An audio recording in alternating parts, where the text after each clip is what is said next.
The dust devil danced across Main Street like a drunken prospector, kicking up red earth that had seen too much blood and not enough rain. Jack Edison reined in his sorrel mare at the edge of perdition.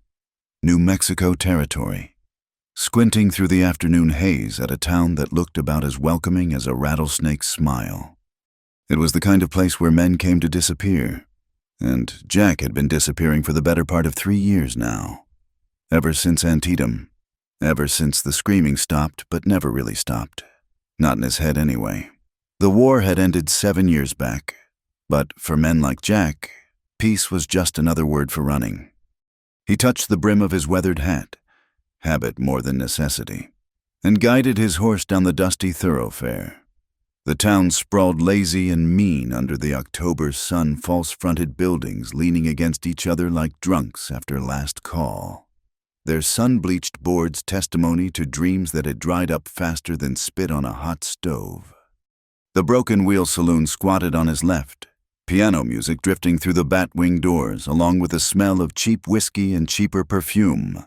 To his right, Murdoch's General Store displayed goods in a window so dirty it might as well have been painted brown.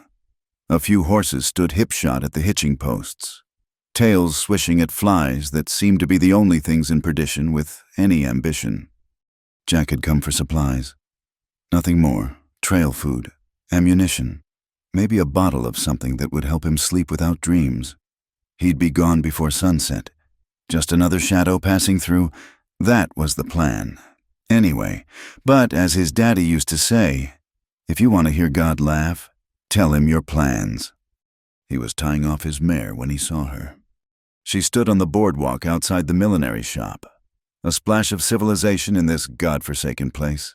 Black dress, black gloves, black veil widow's weeds that couldn't hide the kind of beauty that made men do foolish things. She was arranging flowers in a window box. Of all things, trying to coax life from soil that had given up years ago. The sight of it, that stubborn hope in a hopeless place, made something twist in Jack's chest. "That's Clara Roosevelt," a voice said at his elbow. Jack turned to find a grizzled old-timer eyeing him with the knowing look of a man who'd seen too many drifters come and go. "The Virgin Widow. Best you keep riding, friend." Jack's hand had moved instinctively to his Colt at the man's sudden appearance, but he let it drop. "Virgin Widow." The old man spat tobacco juice into the dust. "Married young Theodore Roosevelt 2 years back. Poor bastard got himself shot dead on their wedding night, right there in the hotel. Never even made it to the marriage bed, if you catch my meaning." His rheumy eyes glinted with malicious gossip. "Some say she's cursed, others say she's blessed. Either way, she ain't for the likes of you." Jack watched as Clara Roosevelt bent to her flowers, the late afternoon sun catching auburn highlights in her dark hair where it escaped from beneath her veil. Who killed him? "That's the question, ain't it?" The old-timer scratched his whiskers. "Theodore had enemies? Sure enough. Owned the biggest ranch in the valley. Water rights and all. But the killer?" He shrugged. "Ghost, maybe. Nobody saw nothing. Nobody heard nothing except Clara's screaming." A commotion erupted from the saloon-raised voices, breaking glass, the distinctive sound of furniture meeting flesh. Jack had heard enough barroom brawls to know when one was about to spill into the street. Sure enough, the bat-wing doors burst open and 2 men tumbled out, grappling in the dust like rabid dogs. One of them, a mean-looking specimen with a scar that ran from ear to jaw, broke free and went for his gun. The other man was faster, his shot echoing off the storefronts. Scarface dropped, clutching his shoulder and cursing loud enough to make the church bell ring in protest. "That tears it," someone shouted from inside the saloon. "Someone fetch Sheriff Custer." Jack was already moving, habit and instinct overriding common sense. He kicked the wounded man's gun away, then helped him sit up against a hitching post. Blood seeped between Scarface's fingers, but it wasn't pumping. He'd live. "Obliged, stranger," the shooter said, holstering his piece with the easy confidence of a man who'd done this before. He was younger than Jack, maybe 25, with the kind of good looks that probably caused him as much trouble as his quick draw. Name's William Bonney. Friends call me Billy. Jack nodded but didn't offer his own name. He'd learned the value of anonymity on the drift. But something made him glance toward the millinery shop. And that's when everything went to hell. Clara Roosevelt was staring at him, her flowers forgotten. The veil had slipped back, revealing a face that would have been merely pretty on any other woman, but was transformed by eyes the color of sage honey, wide now with something between recognition and terror. "You," she breathed, and the word carried across the street like a bullet. Jack had never seen this woman before in his life, would have remembered if he had, but she was looking at him like he was death itself come calling. And now others were looking too, following her gaze, and the arithmetic of it was adding up to trouble. "That's him," Clara's voice rose, shaking with emotion. "That's the man who killed my Theodore." The accusation hit Jack like a physical blow. He raised his hands slowly, aware of how many guns were suddenly pointed in his direction. "Ma'am, I think there's been a mistake." "No mistake," her voice cracked like a whip. "I saw you that night, lurking in the shadows. That coat, that hat, the way you stand, I'd know you anywhere." Jack's mind raced. 2 years ago, he'd been in Colorado, working a silver claim that hadn't panned out. He'd never been to Perdition before today, never laid eyes on Clara Roosevelt or her dead husband. But try explaining that to a mob that smelled blood. "Now hold on." Billy Bonney stepped forward, his hand resting easy on his gun butt. "This man just rode in today. I saw him myself. How could he have killed someone here 2 years ago?" "People come and go," someone in the gathering crowd muttered. "Killers especially." Sheriff George Custer chose that moment to arrive, and Jack's heart sank. He knew the type, tin star polished bright, mustache waxed to points that could put out an eye, and the kind of ambition that saw every situation as an opportunity for advancement. The sheriff's pale eyes took in the scene with the calculating gaze of a poker player checking his hand. "What's all this, then?" Custer's voice carried the authority of a man who enjoyed using it. "This man killed my husband." Clara had descended from the boardwalk, approaching with the determined stride of someone who'd waited 2 years for justice. "Arrest him." "Ma'am, I've never—" Jack began, but Custer cut him off with a raised hand. "You'll have your chance to speak at the trial. Stranger, for now." He nodded to his deputies, who moved in with practiced efficiency. Jack could have fought, could have drawn and taken his chances. He'd survived worse odds. But something in Clara Roosevelt's eyes held him frozen, not just anger or grief, but a kind of desperate certainty that made him wonder if maybe she really did believe what she was saying. The deputies were almost on him when all hell broke loose for the second time that day. The wounded man Jack had helped, Scarface, had apparently decided he wasn't done fighting. He lurched to his feet, pulling a hideout gun from his boot, and snapped off a wild shot that sent everyone diving for cover. In the chaos that followed, gunfire screaming, horses rearing, Jack found himself pressed against the millinery shop wall with Clara Roosevelt. She'd frozen at the first shot, standing in the open like a deer caught in lamplight. Without thinking, he grabbed her arm and pulled her to safety. "Let me go!" She struggled against his grip, but another bullet splintered the wood where she'd been standing, and she pressed closer instead. "Stay down," Jack growled, shielding her with his body as lead flew overhead. She smelled like lavender and sadness, and her hands clutched at his coat with surprising strength. The gunfight ended as suddenly as it began. When the smoke cleared, Scarface lay still in the street, his second gun unfired in his dead hand. Sheriff Custer emerged from behind a water trough, his perfect mustache somewhat askew. "Well," he said, surveying the damage, "that was unfortunate." Jack helped Clara to her feet, noting how quickly she stepped away from him once the danger passed. But something had changed in her expression, uncertainty now mixing with the conviction. "You saved me," she said quietly, as if the words tasted strange. "Ma'am, I'm not who you think I am." Jack kept his voice low, meant just for her. "I've never been here before today. I didn't kill your husband." She studied him with those honey-colored eyes, and for a moment he thought he'd gotten through. Then her jaw set in a stubborn line that he was beginning to suspect was characteristic. "Then you're his twin," she said, "or the devil himself wearing his face. Either way, Sheriff, I want this man held for questioning." Custer, who'd been directing the removal of Scarface's body, turned back with renewed interest. Of course, Mrs.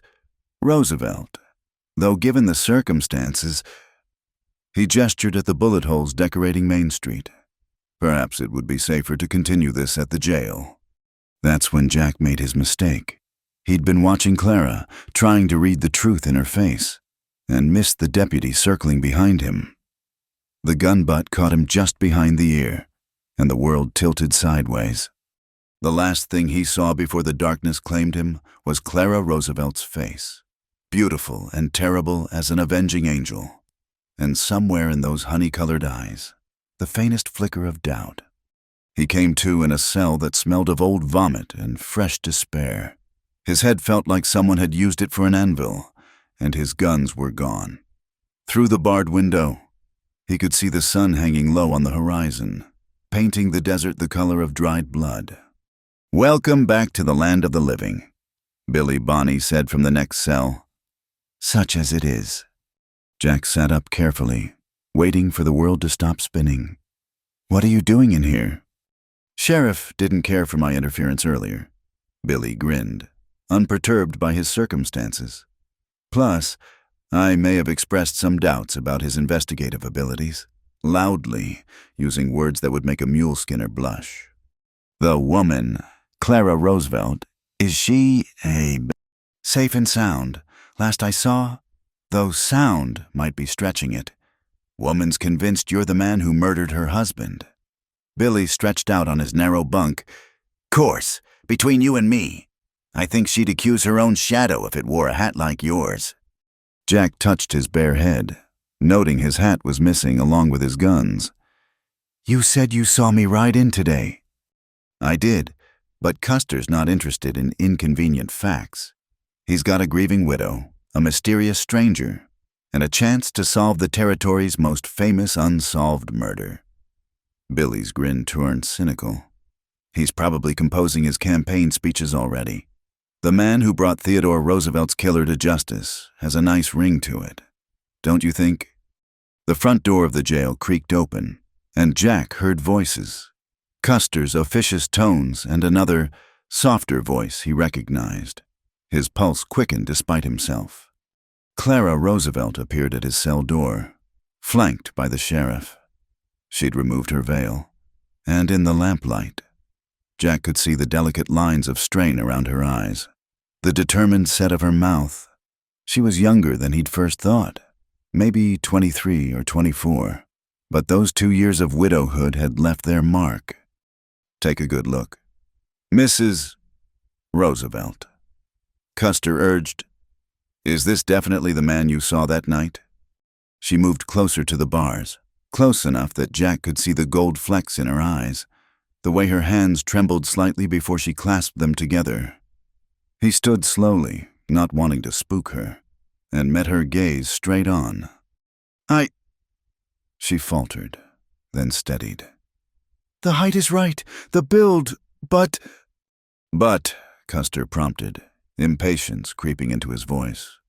"It was dark," she admitted, "and I was terrified.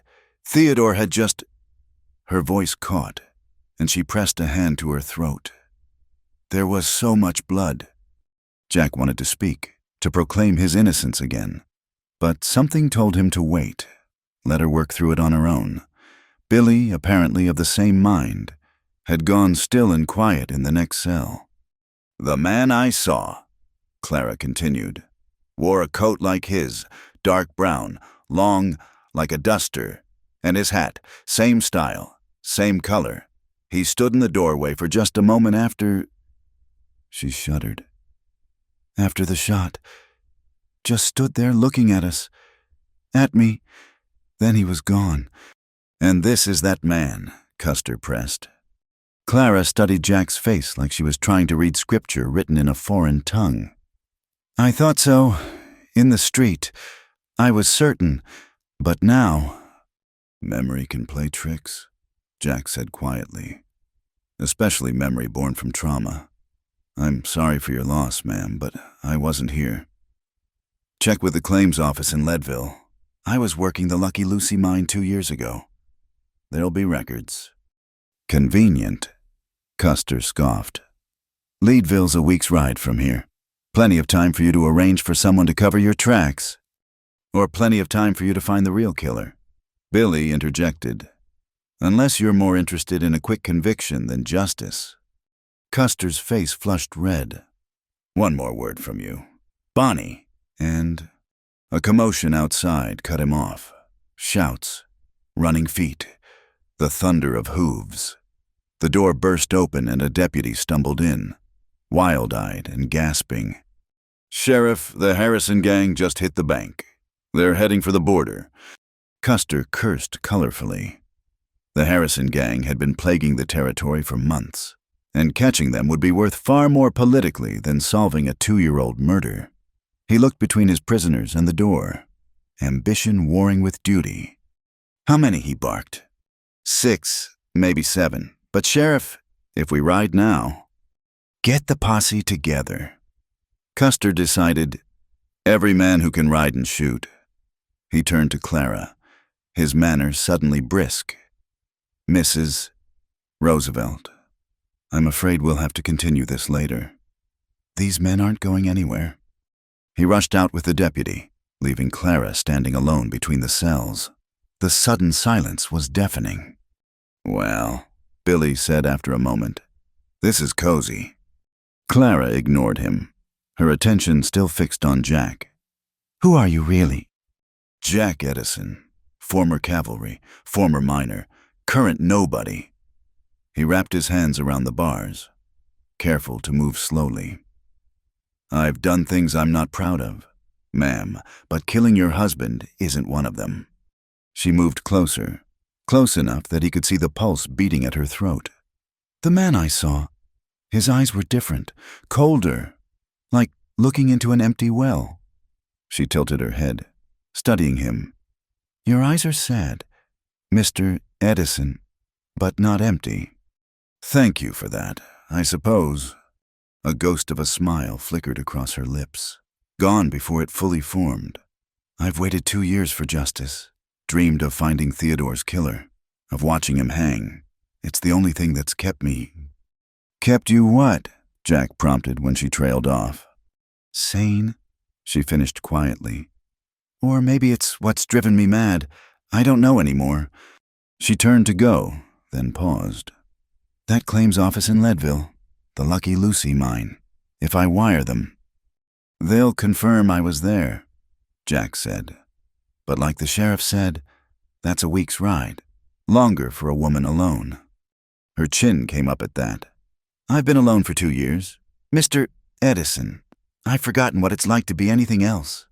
She left then, her footsteps echoing on the wooden floor, the door closing behind her with a final sound. Jack slumped against the bars, exhaustion hitting him like a physical weight. She's something, Billy observed. Beautiful woman like that, all alone, makes a man think dangerous thoughts. She's in pain, Jack said. Pain makes people see things that aren't there, believe things that can't be true. Maybe, or maybe she saw exactly what she thinks she saw. Billy's voice was thoughtful. You ever consider that there's someone out there wearing your face, living your life's shadow? Jack didn't answer. He was thinking about Clara Roosevelt's honey-colored eyes, about the way she'd felt pressed against him during the gunfight, about the loneliness that wrapped around her like a second skin. He was thinking about a lot of things he had no business thinking about. Outside, the sun finally gave up its hold on the day, and darkness crept across perdition like a promise of things to come. Somewhere in that darkness, the Harrison gang was riding hard for the border with a posse on their heels, and somewhere else, maybe, was a man who looked enough like Jack Edison to fool a terrified young bride on the worst night of her life. Jack settled onto his bunk, prepared for a long night. He'd been in worse spots, though usually of his own making. This time he was innocent of this particular crime. Anyway, but that might not matter. Justice in places like Perdition often had more to do with convenience than truth. But he kept thinking about Clara Roosevelt, about the doubt creeping into her certainty, about the way she'd said his eyes were sad but not empty. It was more kindness than he'd seen from anyone in longer than he cared to remember. "Hey, Edison," Billy called softly. "You really weren't here 2 years ago?" "Really wasn't." "Then you better hope that widow's as smart as she is pretty, because if Custer doesn't catch the Harrison gang, he's going to need someone to hang. And right now, you're the only one wearing a noose that fits." Jack closed his eyes, but he didn't sleep. He listened to the desert wind rattling the windows, to Billy's eventual snoring, to the distant sound of gunfire that might have been the posse or might have been his imagination. And he thought about a woman in widow's weeds, trying to grow flowers in dead soil, looking for justice in a land that barely understood the concept. Tomorrow would bring what it would bring. For tonight, he was just another drifter caught in Perdition's web, waiting to see if the spider was hungry or merely curious. But somehow, the thought of those honey-colored eyes made the waiting almost bearable. Almost. The explosion that rocked the jail came just before dawn, blowing the back wall into kindling and filling the air with dust and confusion. Jack rolled off his bunk as debris rained down, his soldier's instincts kicking in before his mind fully processed what was happening. "What in the hell?" Billy's curse was cut short by the appearance of masked men pouring through the hole, guns drawn and shouting orders. "Nobody move, we're here for Edison." Jack's mind raced. He didn't know these men, had no friends in Perdition who'd stage a jailbreak for him, which meant this was either a case of mistaken identity or something far worse. "Wrong cell, boys," Billy called out, hands raised. "I'm the one you want, Billy Bonney, at your service." The lead gunman, a bear of a man with cold eyes above his bandana, ignored him. "Jack Edison, you're coming with us, now." "I don't think so," Jack said evenly. "I'll take my chances with the sheriff." The man cocked his pistol. "Wasn't a request. Boys, grab him." 2 men rushed Jack's cell, and in the close quarters, skill mattered less than brute force. They had him pinned and shackled before he could mount much resistance. As they dragged him toward the hole, Jack caught sight of movement in the shadows, a familiar silhouette in black. Clara Roosevelt stepped into the lamplight, her face pale but determined. "Wait." The gunmen spun, weapons raised, but their leader held up a hand. "Mrs. Roosevelt, you shouldn't be here." "Neither should you, Mr. Vanderbilt." She pulled back the man's bandana, revealing a weather-beaten face Jack didn't recognize. "This isn't what we agreed." "Plans change." Vanderbilt growled. "The sheriff's posse is scattered from here to Mexico chasing Harrison. It's now or never." "For what?" Jack demanded. "Lady, if you're planning to lynch me—" "Lynch you?" Clara's laugh was bitter. "No, Mr. Edison, we're saving your life, though you're making it considerably more difficult than necessary." Before Jack could process this, shouts erupted from the front of the jail. The morning shift deputy, arriving early, had spotted the damage. Vanderbilt cursed and shoved Jack toward the hole. "Move, everyone, move." They spilled out into the pre-dawn darkness where horses waited, stamping nervously. Someone threw Jack over a saddle like a sack of grain, and then they were riding, the jail and Perdition falling away behind them in a thunder of hooves. Jack concentrated on not falling off, on breathing through the dust and the jarring pace. Around him, he counted 6 riders plus Clara, who sat her horse like she'd been born to it despite her mourning dress. They rode hard for an hour, until the sun began painting the eastern mountains pink and gold. Finally, Vanderbilt called a halt at a cluster of rocks that offered cover and shade. Jack was hauled off the horse and deposited less than gently on the ground. his hands still shackled behind his back. "Water," Clara ordered, and someone pressed a canteen to Jack's lips. He drank gratefully, using the moment to study his captors. They were range riders mostly, tough men with sun-weathered faces and calloused hands. Not outlaws by the look of them, but not townfolk either. The kind of men who worked cattle and asked few questions if the pay was right. "You want to explain what this is about?" Jack asked when he'd caught his breath. Clara had dismounted and stood before him, the rising sun turning her mourning clothes to shades of purple and brown. "You're not safe in Perdition, Mr. Edison. Sheriff Custer wired the territorial marshal last night. They're bringing in a judge who's known for quick trials and quicker hanging." "I told you, I didn't kill your husband." "I know." The simple statement hit Jack like cold water. Clara knelt beside him, those honey-colored eyes serious. "I knew it yesterday. Really, you're not the man I saw. Similar, yes, enough to fool me at first, but not him." "Then why?" "Because whoever killed Theodore is still out there, and when they hear there's a man in custody who looks similar enough to take the blame." She shrugged. "Dead men tell no tales, Mr. Edison. You'd never make it to trial." Jack absorbed this, his mind working through the implications. "So you broke me out of jail, made me a fugitive." "Temporarily," Vanderbilt interjected. "Mrs. Roosevelt has a plan." "Which is?" Clara stood, brushing dust from her skirts. "We find the real killer, clear your name and get justice for Theodore." Jack tested the shackles binding his wrists. "Lady, I appreciate the concern, but I've got my own problems without taking on yours." "Really?" Clara's voice turned sharp. "And what exactly are those problems? Mr. Edison, where were you planning to go after Perdition? Another mining town, another nowhere place where you can drift through life like a ghost." She stepped closer. "I've watched you, studied you. You're running from something. Maybe we can help each other stop running." "Mrs. Roosevelt," Vanderbilt warned. "Sun's getting higher. We need to move."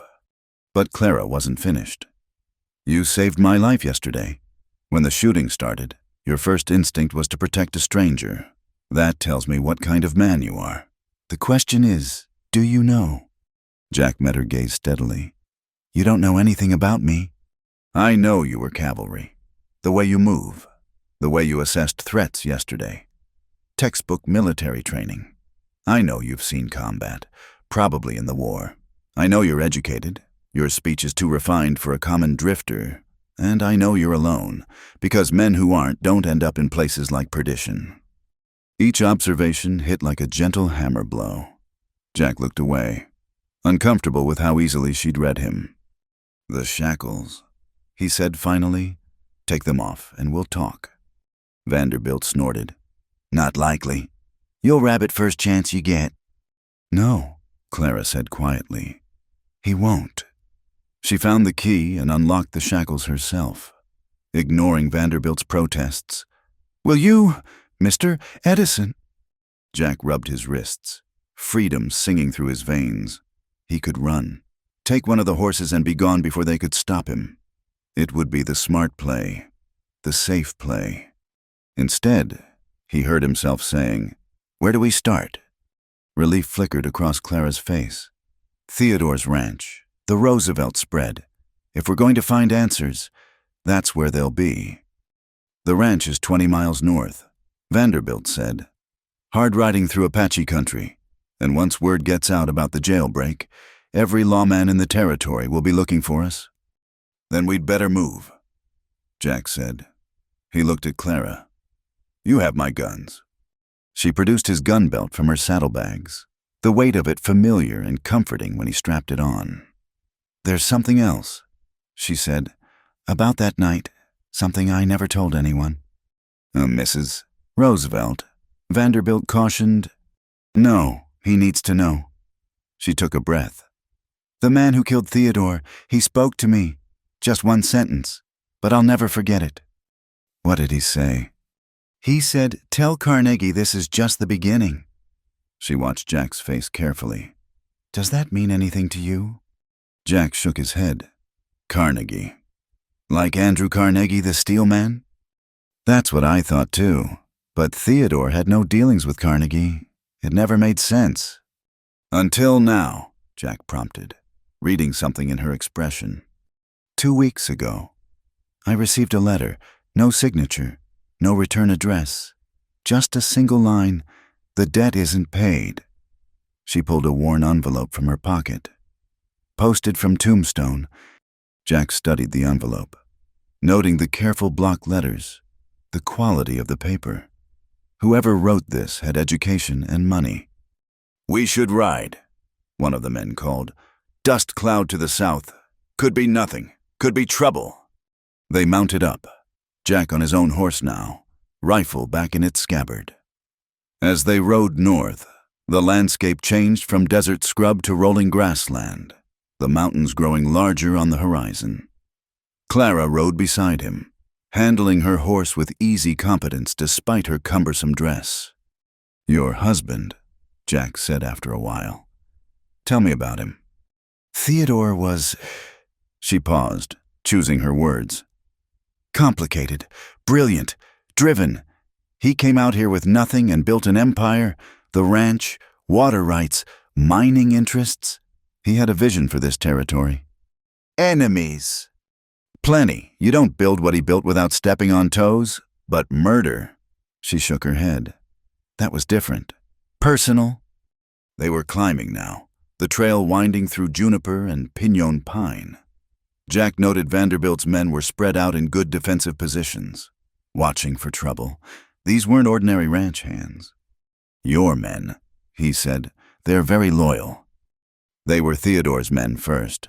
Vanderbilt was his foreman, his friend. They stayed on after... She trailed off. "I couldn't run the ranch without them." "And they're willing to break the law for you." Theodore was good to them. Fair wages, fair treatment. In this territory, that inspires loyalty. She glanced at him.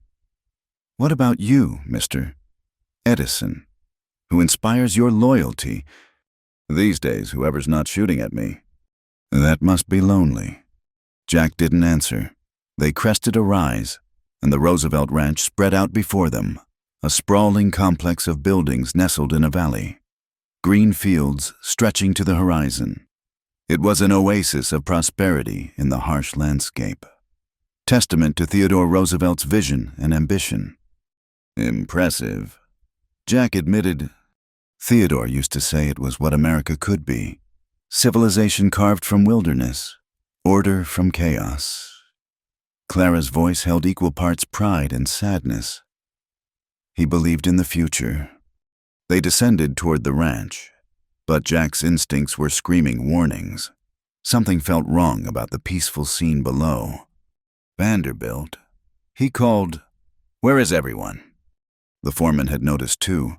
The corrals should have held horses. The bunkhouse should have shown signs of life.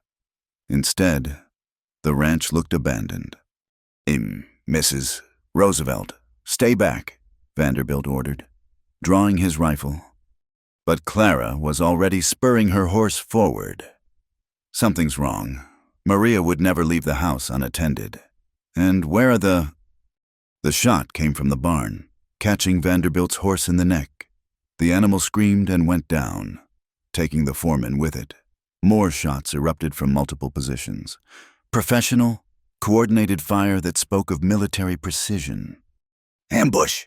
Jack shouted, grabbing Clara's reins and hauling her horse around. "Ride, everyone, ride!"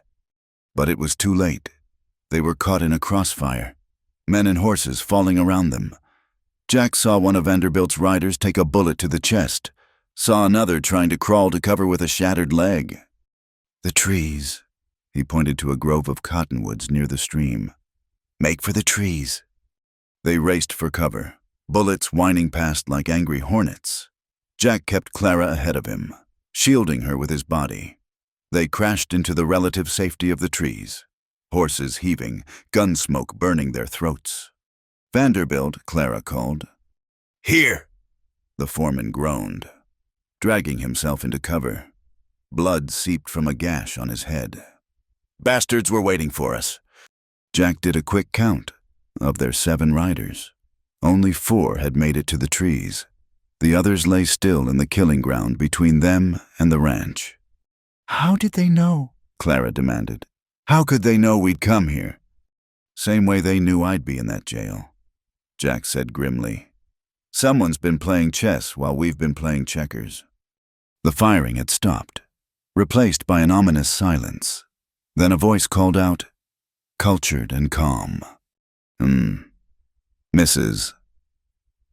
Roosevelt, so good of you to visit, though I'm afraid you've caught us at an awkward moment.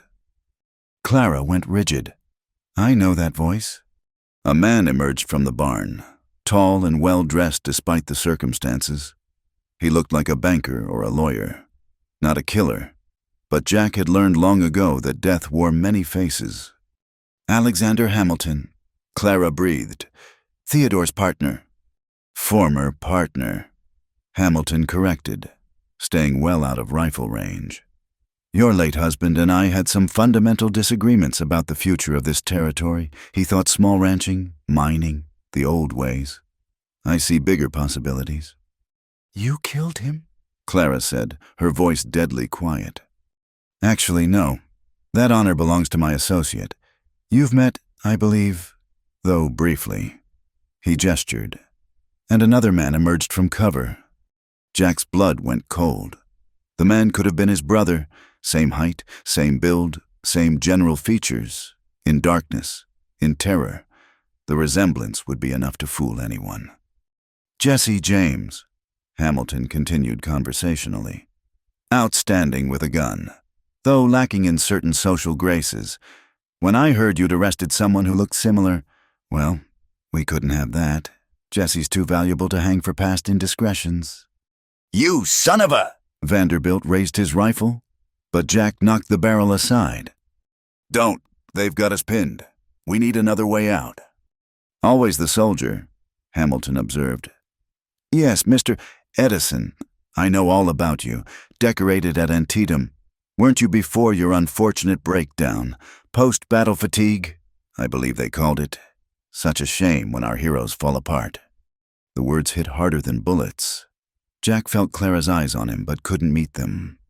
Here's what's going to happen, Hamilton continued. You're going to throw out your weapons and surrender.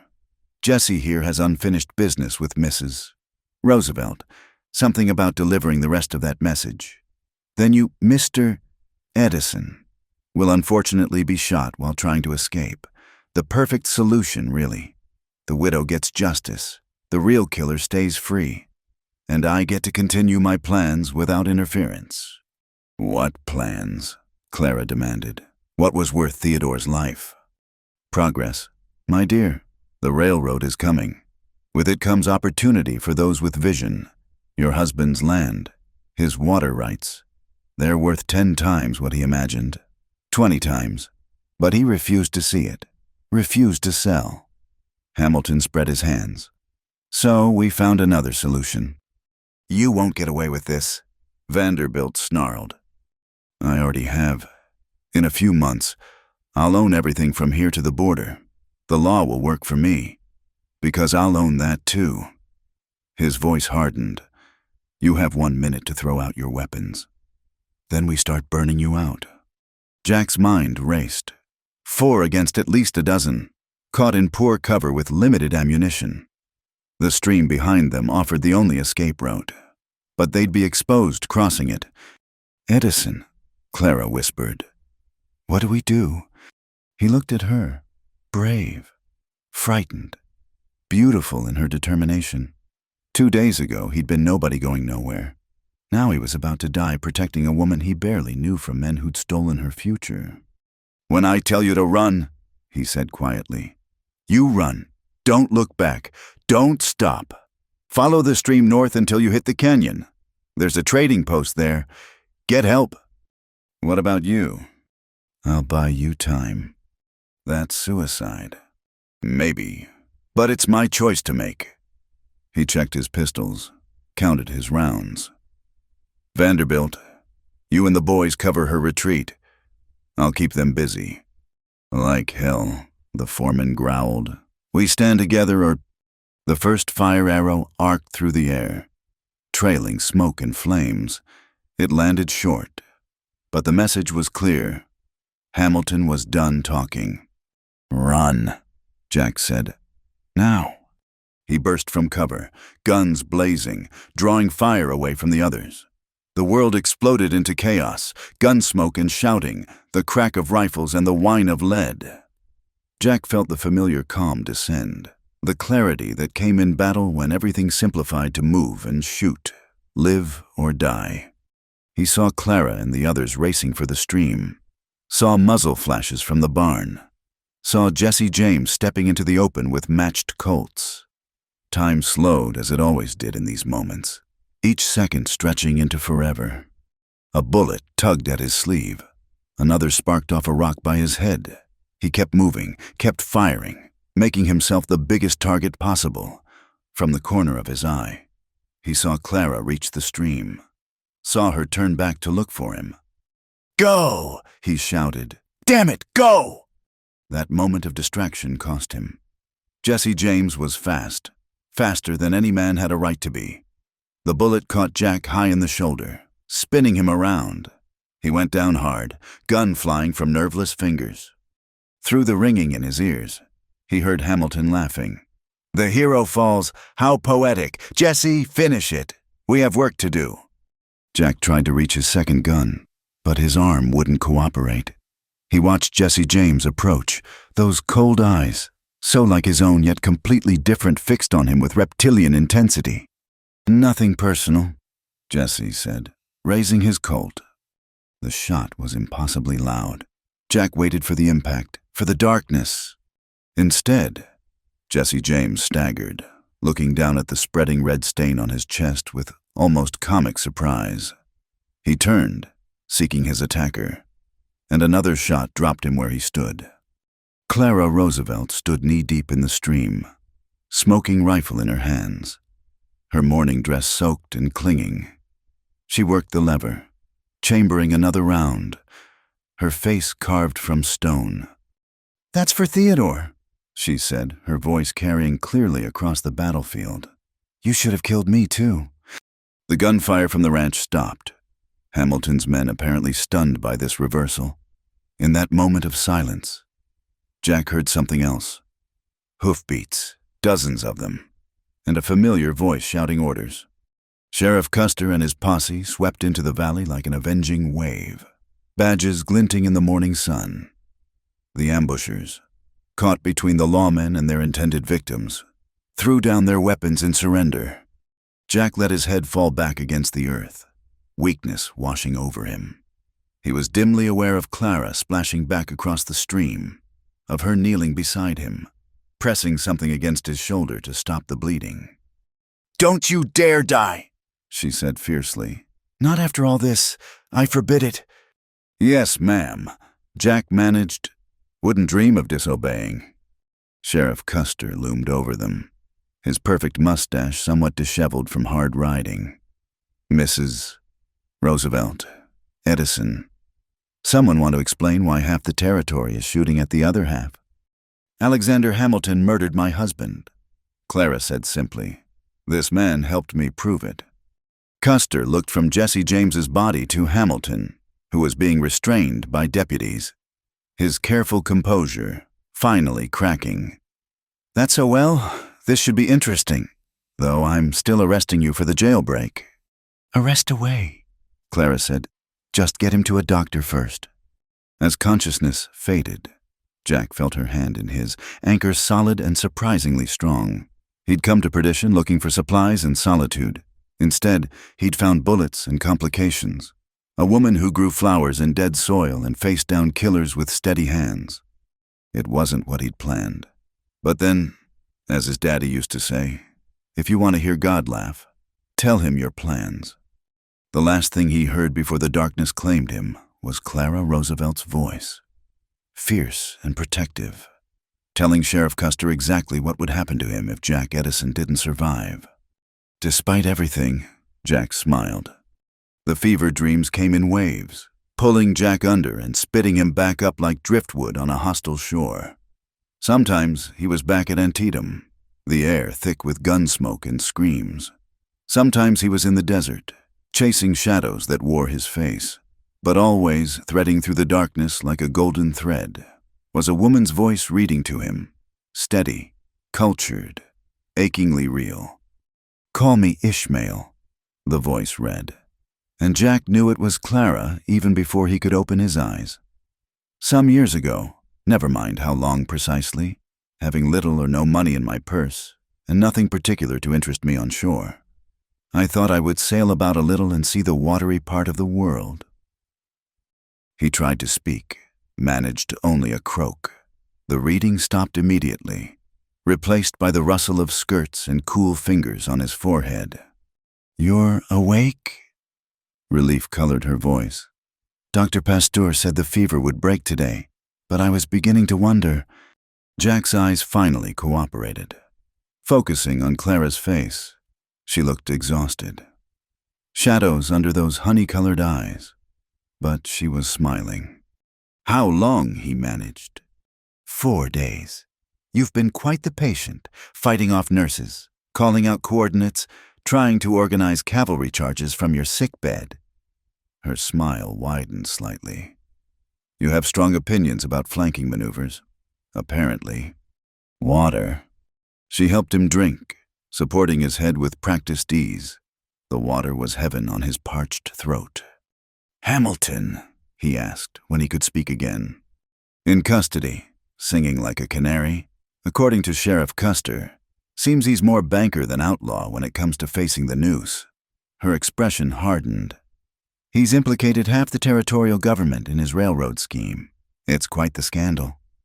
Jack tried to sit up, gasped as fire shot through his shoulder. Clara pressed him back down gently but firmly. "Don't! Dr. Pasteur said the bullet did significant damage. You're lucky to have the use of that arm at all." She adjusted his pillows with quick efficiency. "You're in my home. By the way, the ranch house. I thought it better than the town doctor's office, given the circumstances." "The jailbreak," Custer said. "Oh, that," Clara waved dismissively.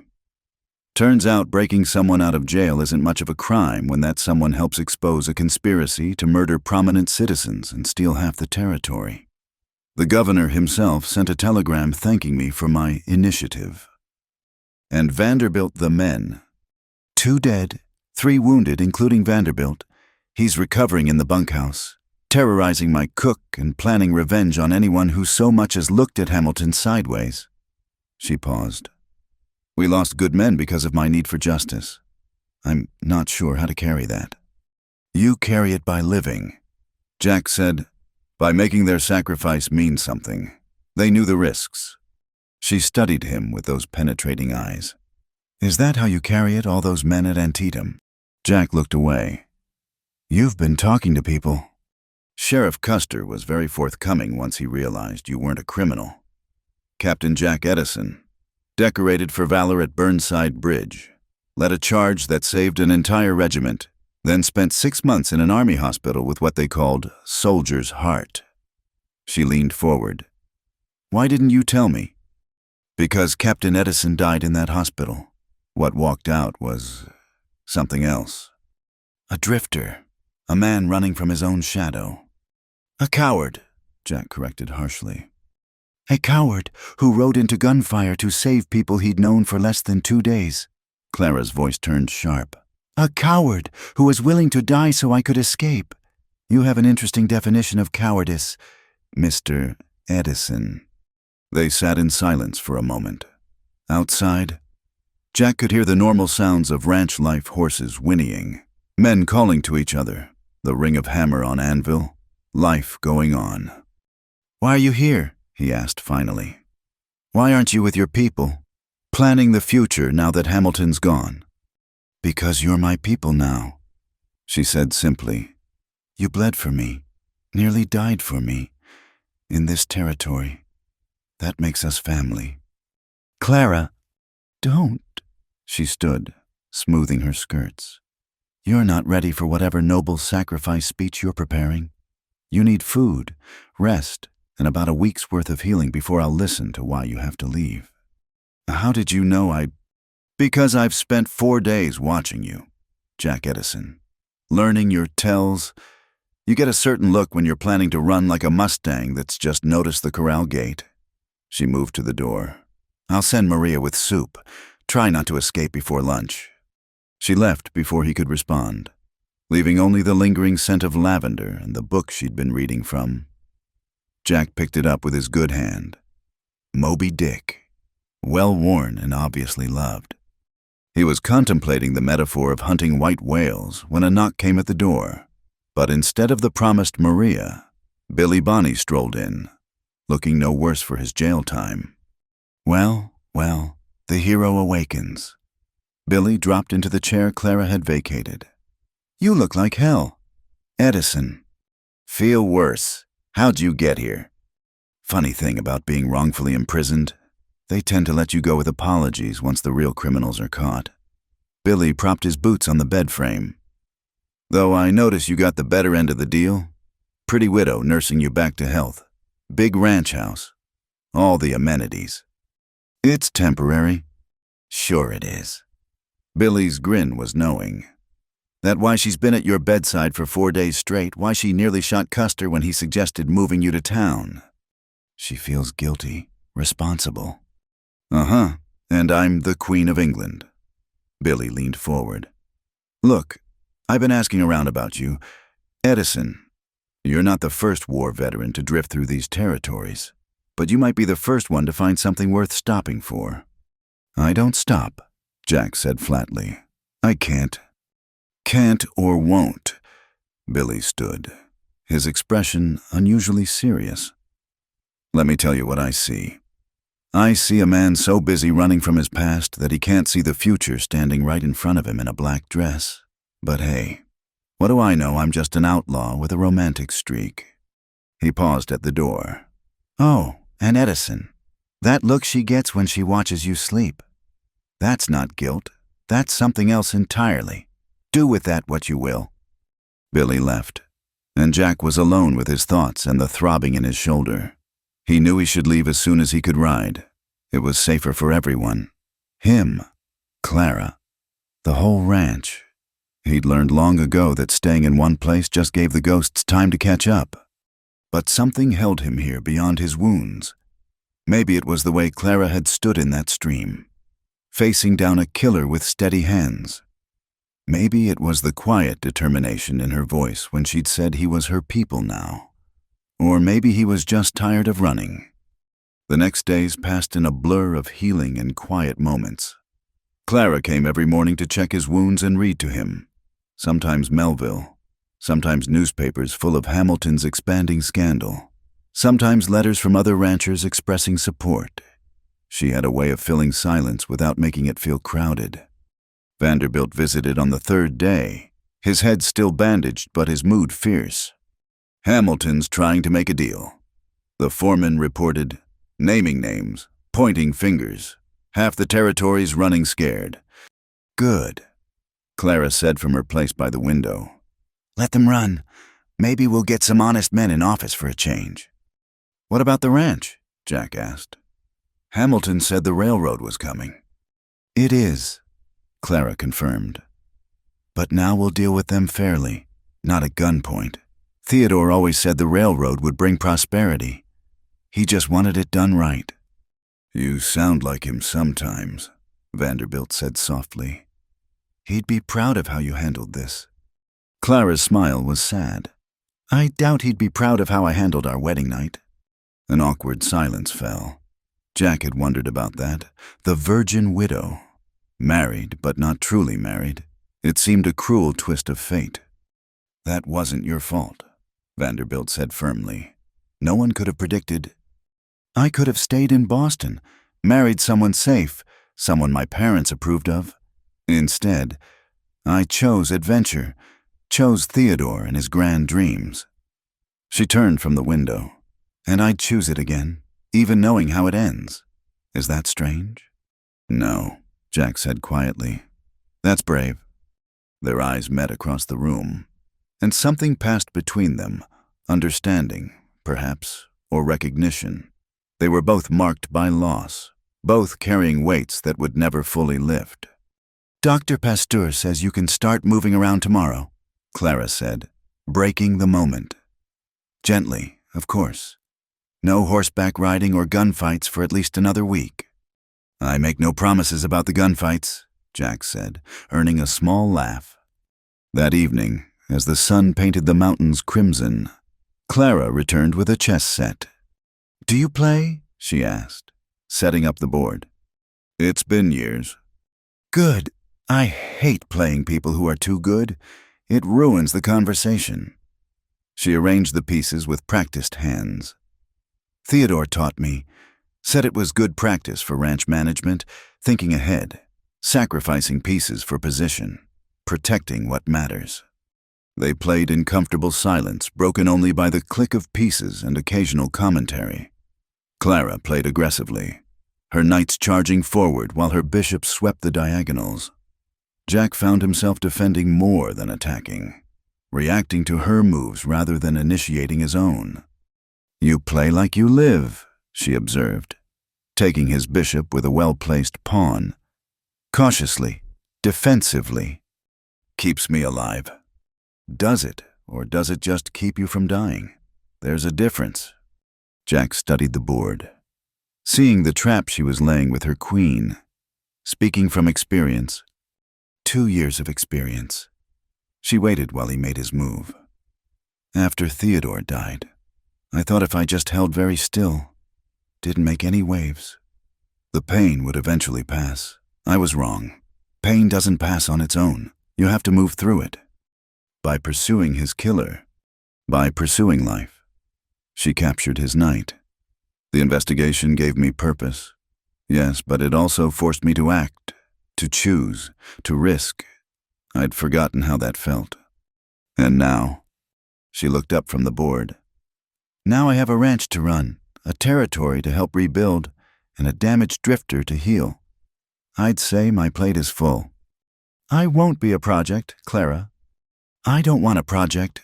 I want—" She paused, considering her words as carefully as her next move. "I want someone who understands that some wounds don't heal clean. Someone who's seen darkness and chosen to keep walking anyway. Even if they're still walking away. Are you—" She moved her queen into position. "Check." Jack saw it then, not just the immediate threat to his king, but the whole elaborate endgame she'd been constructing. Win or lose in the next 3 moves. All because he'd been playing not to lose instead of playing to win. "You set me up from the beginning," he said with grudging admiration. "I gave you opportunities. You chose caution over courage." She leaned back. "The question is, what do you choose now?" Jack studied the board, then made the only move that might save his king, a desperate sacrifice that would cost him everything but might, just might, force a stalemate. Clara smiled. "Better, not good, but better." They finished the game in draw, as Jack had hoped. As Clara packed away the pieces, she said, "Tomorrow we ride out to the north pasture. I want to show you something." Dr. Pasteur said. "Dr. Pasteur worries too much. Besides, you'll be with me. I've gotten quite good at keeping men from dying on my watch." She left with the chess set, and Jack lay back, exhausted but oddly content. His shoulder ached. His future remained uncertain, and he was playing a game whose rules he didn't fully understand. But for the first time in years, he wanted to see how it played out. The next morning dawned clear and cold, October asserting itself with frost on the windows. Jack dressed carefully, his shoulder protesting every movement. Clara arrived with coffee and a critical eye. "You'll need a warmer coat and a scarf. That wind can be brutal in the high country." "I'm not an invalid." "No, you're a man with a bullet wound who's too stubborn to admit weakness." She produced a heavy sheepskin coat from somewhere. This was Theodore's. It should fit. Jack hesitated. Wearing a dead man's clothes felt like crossing a line he wasn't ready to cross. "It's just a coat," Clara said softly. "It doesn't mean anything you don't want it to mean." The coat fit perfectly, warm and broken in. They walked to the stables where Vanderbilt had 2 horses saddled and waiting, his disapproval evident. "Are you sure about this, Mrs.? Roosevelt man can barely stand, much less ride." "I can ride," Jack said, though mounting proved that optimism misplaced. It took 2 tries and Clara's discreet assistance to get him in the saddle. They rode slowly, Clara setting an easy pace through the ranch grounds. Workers tipped their hats as they passed, and Jack noted the respect in their faces, not the deference due to a boss's wife, but something earned. "You've made changes," he observed, seeing new fencing, repaired buildings, fresh paint. Theodore had grand visions, but sometimes missed the details. "I'm better with details." She pointed to a new well. "Water access for the southern herd. Saves 2 hours of drive time every day." They climbed gradually into the foothills, the ranch spreading below them like a patchwork quilt. Jack's shoulder burned, but the fresh air and movement felt good after days in bed. Finally, Clara reined in at an overlook. The view was spectacular. Mountains rising to the west, the desert stretching endlessly east, and the ranch nestled in between like a green jewel. "Theodore brought me here the day after we were engaged," she said. "He stood right where you are and talked about the future, how this land would bloom, how the railroad would bring prosperity, how our children would inherit an empire." "Clara, I'm not going to seduce you with sentiment, Jack." Her voice was steady, matter of fact. "I'm going to offer you a business proposition." Jack turned to look at her, surprised. "I need a partner," she continued. "Someone to help run the ranch, deal with the railroad negotiations, handle security. Vanderbilt is excellent, but he's a foreman, not a strategist. I've watched you these past days.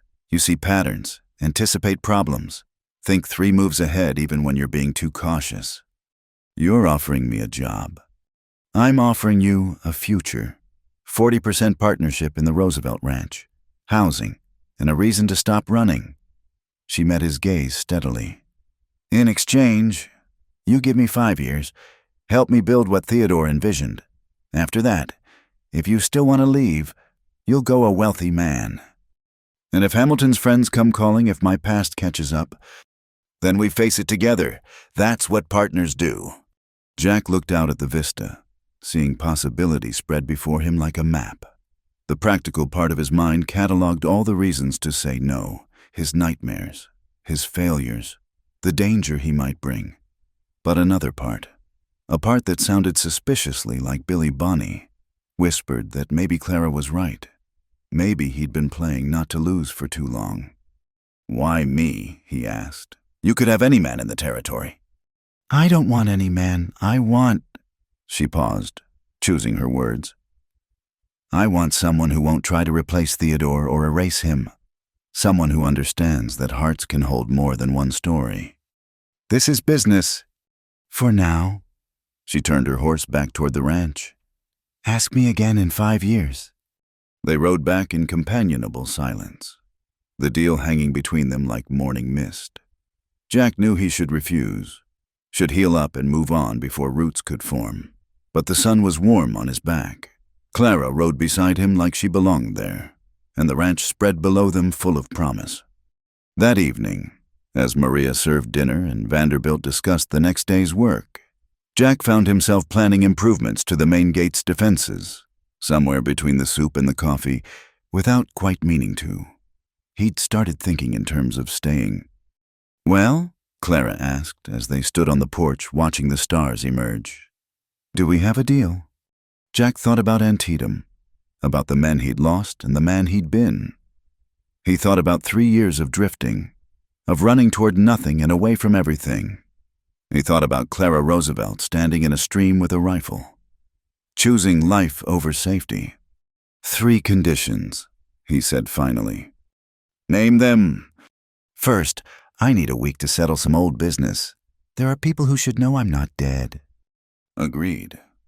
"Second, we put it in writing, legal and proper.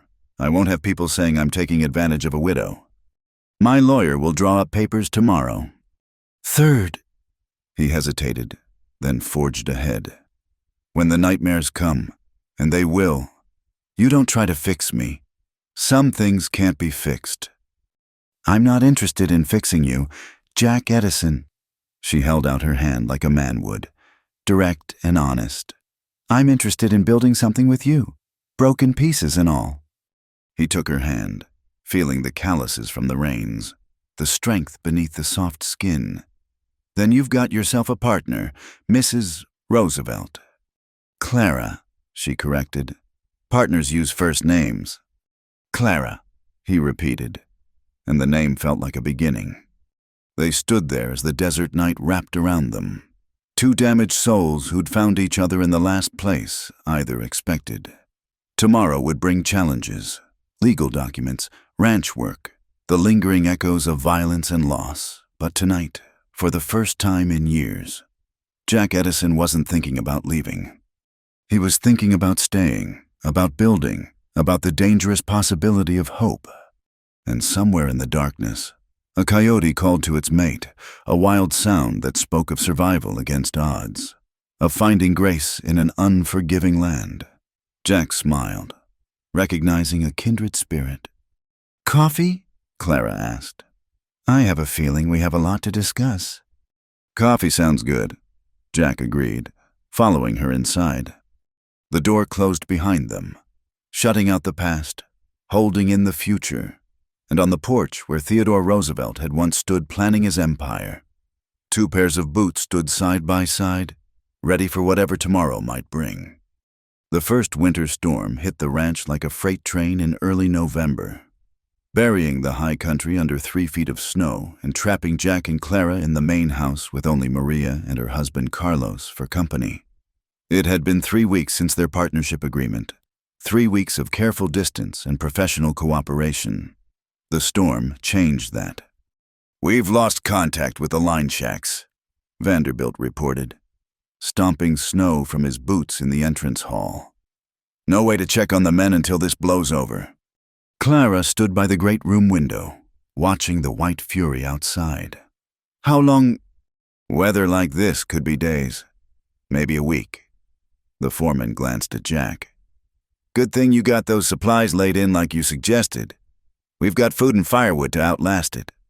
Jack nodded, though his mind was on other concerns. Being trapped in close quarters with Clara was dangerous in ways that had nothing to do with the storm. He'd maintained careful boundaries since their agreement. Separate wings of the house. Business discussions only. No lingering looks or accidental touches. The strategy had worked until now. I'll check the barn stock, he said, reaching for his coat. In this, Clara turned from the window. You can't see 10 feet out there. The barn will keep. She was right, but Jack needed distance, needed the cold to clear his head. These past weeks, she'd been everywhere, reviewing ledgers in the study, working horses in the corral, sharing meals where her laughter made him forget to be cautious. Each day, his resolve weakened a little more. Jack's right to be concerned, Vanderbilt said, misreading the tension. But the hands know their business. They'll hole up and wait it out. He touched his hat. I'll be in my quarters if you need me. He left them alone in the great room, the fire crackling in the massive stone hearth. Outside, the wind howled like something alive and angry. Chess, Clara suggested, moving to the game table. Unless you have pressing business elsewhere. You know I don't. Then stop looking like a trapped Mustang and sit down. I promise not to bite. They set up the board in familiar ritual. Over the past weeks, evening chess had become their custom, a safe activity that allowed conversation without the danger of too much proximity. But tonight felt different. Maybe it was the storm sealing them in, or maybe it was the way the firelight caught in Clara's hair, loosened from its usual severe style. Your move, she said. Jack advanced a pawn, his mind not really on the game. Tell me about Boston, your life before Theodore. Clara raised an eyebrow. That's new. You usually avoid personal questions. Call it storm-induced curiosity. She studied him a moment, then moved her knight. Boston was suffocating. My parents were quite proper, quite wealthy, quite determined that I marry well and produce grandchildren. I was educated at the finest schools, trained in all the social graces, groomed to be the perfect society wife. What changed? I met Theodore at a lecture on Western expansion. He was passionate, brilliant, full of dreams that had nothing to do with tea parties and charity balls. She smiled at the memory. My parents were horrified. A rancher from the territories, they threatened to disown me. But you came anyway. I came anyway. She captured his bishop with surgical precision. I wanted to build something real, something that mattered. Theodore offered that chance. Do you regret it? Never, even with... She gestured vaguely. Even with everything. This land, this life. It's hard and sometimes cruel. But it's honest. In Boston, I was slowly dying inside a gilded cage. Here, even grief feels real. Jack understood that. The war had taught him the difference between existing and living, though he'd spent 3 years forgetting the lesson. They played in silence for several moves. Then Clara asked, "What about you before the war? Who was Jack Edison?" Ohio farm boy with dreams bigger than sense. Thought I'd see the world, become a hero, make my mark. His laugh was bitter. I saw the world all right. Turns out it's mostly mud and blood and boys crying for their mothers. That's not all you saw. Her voice was gentle. You saw courage too. Sacrifice. The best and worst of what people can be. The worst tends to overshadow the best. Only if you let it.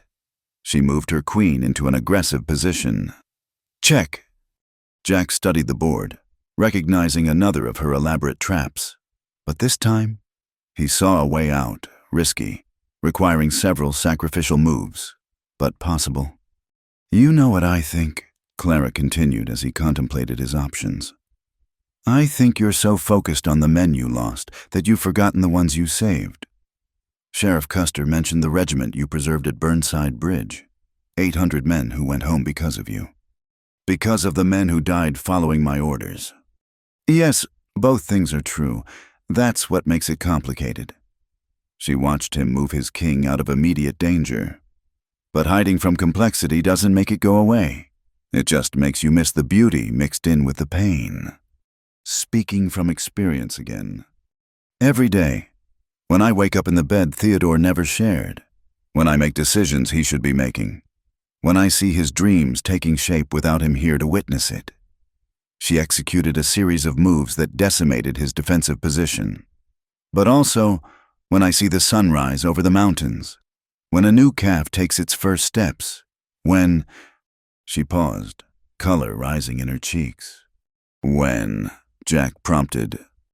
When I watch you work with the men, patient and fair. When you laugh at something Vanderbilt says. When you think no one's looking and your face relaxes into something almost like peace. She met his eyes directly. Beauty mixed with pain. Jack, that's what life offers. The question is whether we're brave enough to accept both.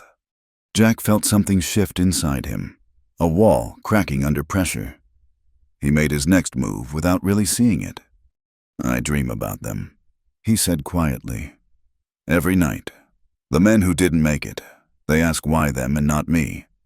I never have an answer. Maybe the answer is this moment, this life you're building. Maybe the answer is using the time they didn't get to create something worthwhile. With you, the question hung between them, loaded with implications neither had meant to voice. Clara's hand trembled slightly as she reached for her queen. Checkmate, she said softly. Jack looked down, surprised. She'd won in a handful of moves while he was distracted by their conversation. I didn't see that coming. No, you were too busy fighting yourself to notice what was happening on the board. She stood, moving to the window where the snow continued to fall. It's a pattern with you, so worried about defense that you miss opportunities. He joined her at the window, careful to maintain distance. The world outside had vanished into white chaos. But inside, The fire made everything warm and golden. "What opportunity am I missing now?" he asked. She turned to face him, and suddenly the careful distance wasn't enough. "This one." She kissed him. It wasn't the desperate kiss of passion or the calculated kiss of seduction. It was something quieter, more dangerous, a kiss that asked questions and offered possibilities. Jack stood frozen for a heartbeat, every alarm in his head screaming warnings about complications and consequences. Then he kissed her back. His hands found her waist, hers tangled in his hair, and for a moment the storm outside was nothing compared to the one between them. She tasted like coffee and courage, like hope and home and everything he'd been running from for 3 years. When they broke apart, both breathing hard, Clara's eyes were bright with unshed tears. "I'm sorry," she whispered. "I promised myself I wouldn't. We have an agreement. Business only." "Clara, no, I was wrong. You're not ready, and I'm not—" She pressed a hand to her lips. "I'm not sure what I am. Theodore's been gone 2 years, but sometimes it feels like yesterday, and other times it feels like a lifetime, and I look at you and think, maybe, but that's not fair. To you, or to his memory, or to you." Jack caught her hand, stilling her words. "Clara, stop!" She looked up at him, vulnerable in a way he'd never seen her. "I'm not good at this," he said carefully. "I don't know how to be what you need. I'm damaged goods on my best day, and I can't promise I won't bolt the minute things get too real, but—" He touched her face, thumb brushing away a tear that had escaped. "But when I'm with you, the ghosts quiet down. When you smile, I remember why I fought to survive, and when you kiss me—" He took a shaky breath. "When you kiss me, running is the last thing on my mind." "So what do we do?" "I don't know. Take it slow. Figure it out as we go." She laughed, watery but genuine. "That's your plan, the great strategist's approach to romance." "Would you prefer a 5-year contract with subsections and clauses?" "God, no." She stepped back, composing herself. "Slow. We can do slow. Though with this storm, we're rather stuck with each other." As if to emphasize her point, the wind gusted hard enough to rattle the windows. "Somewhere in the house, something crashed." "That came from upstairs," Jack said, grateful for the distraction. They investigated together, finding a shutter that had torn loose and broken a bedroom window. Snow swirled in through the gap, already forming a small drift on the floor. "Theodore's room," Clara said quietly. I keep meaning to clear it out, but—" "We need to board this up before the whole room fills with snow." Jack was already calculating materials needed. "Where's your lumber store?" They worked together with practiced efficiency, Clara holding boards while Jack nailed them in place. The room was eerily preserved. Theodore's clothes still in the wardrobe, his books on the shelves, a half-written letter on the desk. "He was writing to Senator Lincoln," Clara said, noticing Jack's glance. "About water rights legislation. Theodore believed in using law to build civilization, not guns." "Smart man." "He was kind, too patient with my ignorance about ranch life, proud of my small victories." She touched the letter gently. "I loved him. Jack, not the desperate, consuming way poets write about, but steadily, truly. I need you to know that." "I know." Jack hammered the last nail home. "And I'm not trying to replace him." "I know that too. You're too busy trying not to be anyone at all." She turned to him. "But you are someone. You're Jack Edison, who saves people even when it costs him, who sees problems before they happen, who plays chess like he's defending a fortress but kisses like he's storming one." Jack felt heat rise in his face. "Clara!" "Slow," she agreed. "I remember, but I needed to say it. This storm has me feeling like if I don't speak truths now, I might lose the chance." They finished securing the room and returned downstairs. Maria had left dinner warming on the stove stew and cornbread. Simple but perfect for a storm night. They ate by the fire. Conversation carefully steered to safe topics. Ranch business, the coming railroad negotiations, plans for spring planting. But awareness hummed between them now, acknowledged if not acted upon. When their hands brushed reaching for bread, neither pulled away immediately.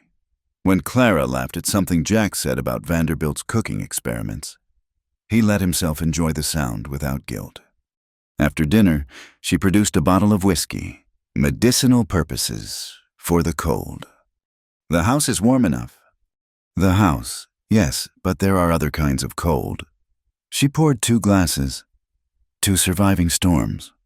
All kinds of storms, Jack agreed, touching his glass to hers. They drank in companionable silence, the fire burning low, the wind still raging outside. Jack felt something unknotting in his chest, a tension he'd carried so long he'd forgotten it wasn't supposed to be there. "Tell me about after," Clara said eventually. "After the hospital. Where did you go?" "West, always west. Mining camps, cattle drives, whatever work I could find that didn't require staying put." He stared into his whiskey. "Stayed longest in Leadville. 6 months.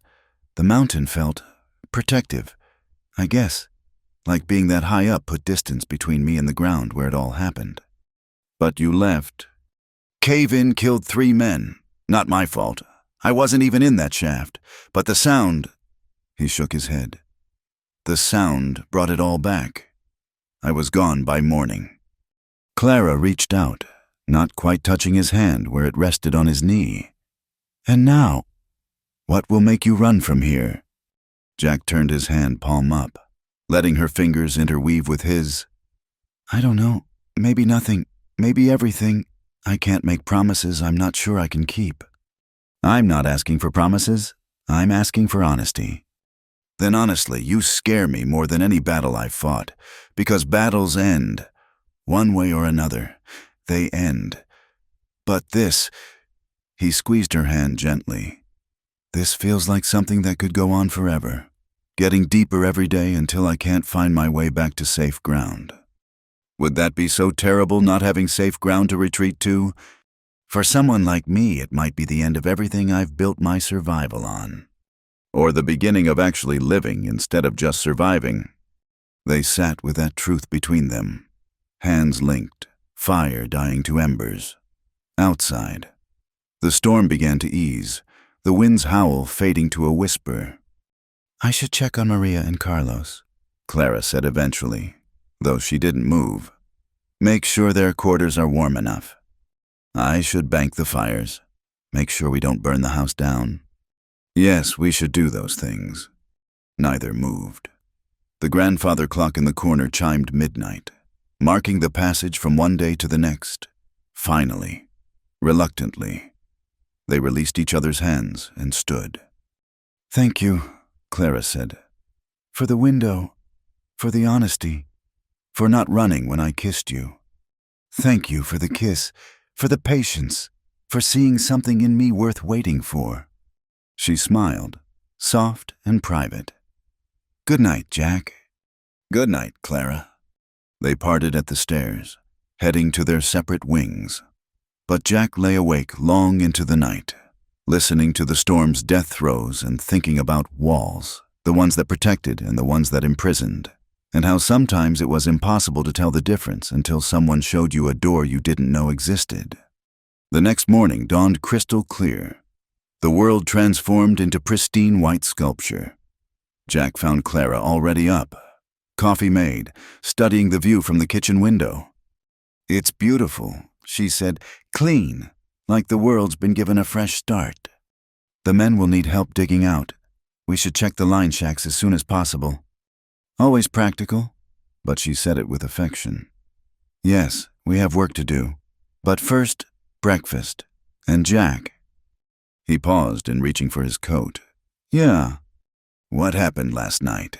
The kiss, the conversation, all of it. I don't regret any of it. But you're right about going slow.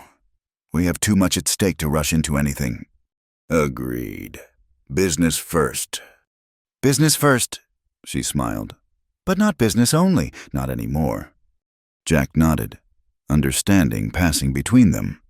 They'd crossed a line in the storm, acknowledged possibilities that couldn't be unacknowledged, but they were both too scarred by loss to rush toward what might be happiness. Vanderbilt appeared in the doorway, snow-covered and grinning. Roads are passable if you've got a strong horse and no sense. What's the plan, boss? Jack looked at Clara, saw her nod slightly. Boss, partners, whatever else they might become, they had a ranch to run, men to care for, a future to build. Dig out the nearest line shack first, he said, settling into the role. Then work our way north. I want every man accounted for by nightfall. Yes, sir. Vanderbilt's grin widened. Good to have you back in command. Captain... Jack didn't correct him. Maybe it was time to stop running from who he'd been, to find a way to merge Captain Edison with the drifter, the soldier with the rancher, the man who'd lost too much with one who might have something to gain. The day passed in hard work and tired satisfaction. All the men were found safe. The stock survived with minimal losses. And by evening, the ranch was operating again. Jack stood on the porch watching the sunset paint the snow pink and gold, feeling something he hadn't experienced in years. Purpose, place, the dangerous stirring of hope. Clara joined him, standing close enough that their shoulders touched. Penny for your thoughts. Thinking about storms, he said. How they can destroy or clean, depending on how you weather them. And how did we weather this one? Jack looked at her, strong, beautiful, patient Clara who grew flowers in dead soil and found broken men worth saving. Better than I expected, he admitted. Maybe better than I deserved. You deserve more than you think. Jack Edison, maybe one day you'll believe that. Maybe. He slipped an arm around her waist, felt her lean into him. But for now, this is enough, more than enough. They stood together watching night claim the land. Two survivors learning to trust in something beyond mere survival. Tomorrow would bring its own challenges. Running a ranch was never easy, and their partnership, both business and personal, would be tested again and again. But tonight, with the storm past and the world made new, anything seemed possible. Even happiness, even love, even a future for a damaged soldier and a determined widow who'd found each other in the last place either expected. Come inside, Clara said eventually. Maria's made hot chocolate, and I believe I owe you a rematch at chess. You think you can distract me again? I think I already am. Jack laughed, surprising himself with how easy it felt. Probably right, but I'm willing to risk it. They went inside together, leaving the cold behind, carrying warmth that had nothing to do with fireplaces and everything to do with the slow, careful building of something worth protecting. The storm had passed. What grew in its wake remained to be seen, but for the first time in 3 years, Jack Edison was curious enough to stay and find out. The letter arrived on a Tuesday morning in late November, carried by a rider who looked like he'd pushed hard through the night. Jack was in the barn checking a mare's swollen fetlock when Vanderbilt brought him the news. Courier from Tombstone, the foreman said, holding out the envelope. Addressed to Mrs. Roosevelt, but marked urgent. Thought you should know. Jack dried his hands on his shirt, a cold feeling settling in his gut. Nothing good ever came urgently from Tombstone. Where's Clara? Kitchen, going over accounts with Maria. They found her there, ledgers spread across the table, morning sun streaming through the windows. She looked up at their entrance, her smile fading at their expressions. What is it? Jack handed her the letter. Tombstone Courier, urgent. Clara's face went still as she recognized the handwriting. With steady hands, she broke the seal and unfolded the single page. As she read, the color drained from her face. Clara. Jack moved closer, fighting the urge to read over her shoulder. She handed him the letter, wordlessly. The message was brief. written in an educated hand. Asterisk Mrs. Roosevelt.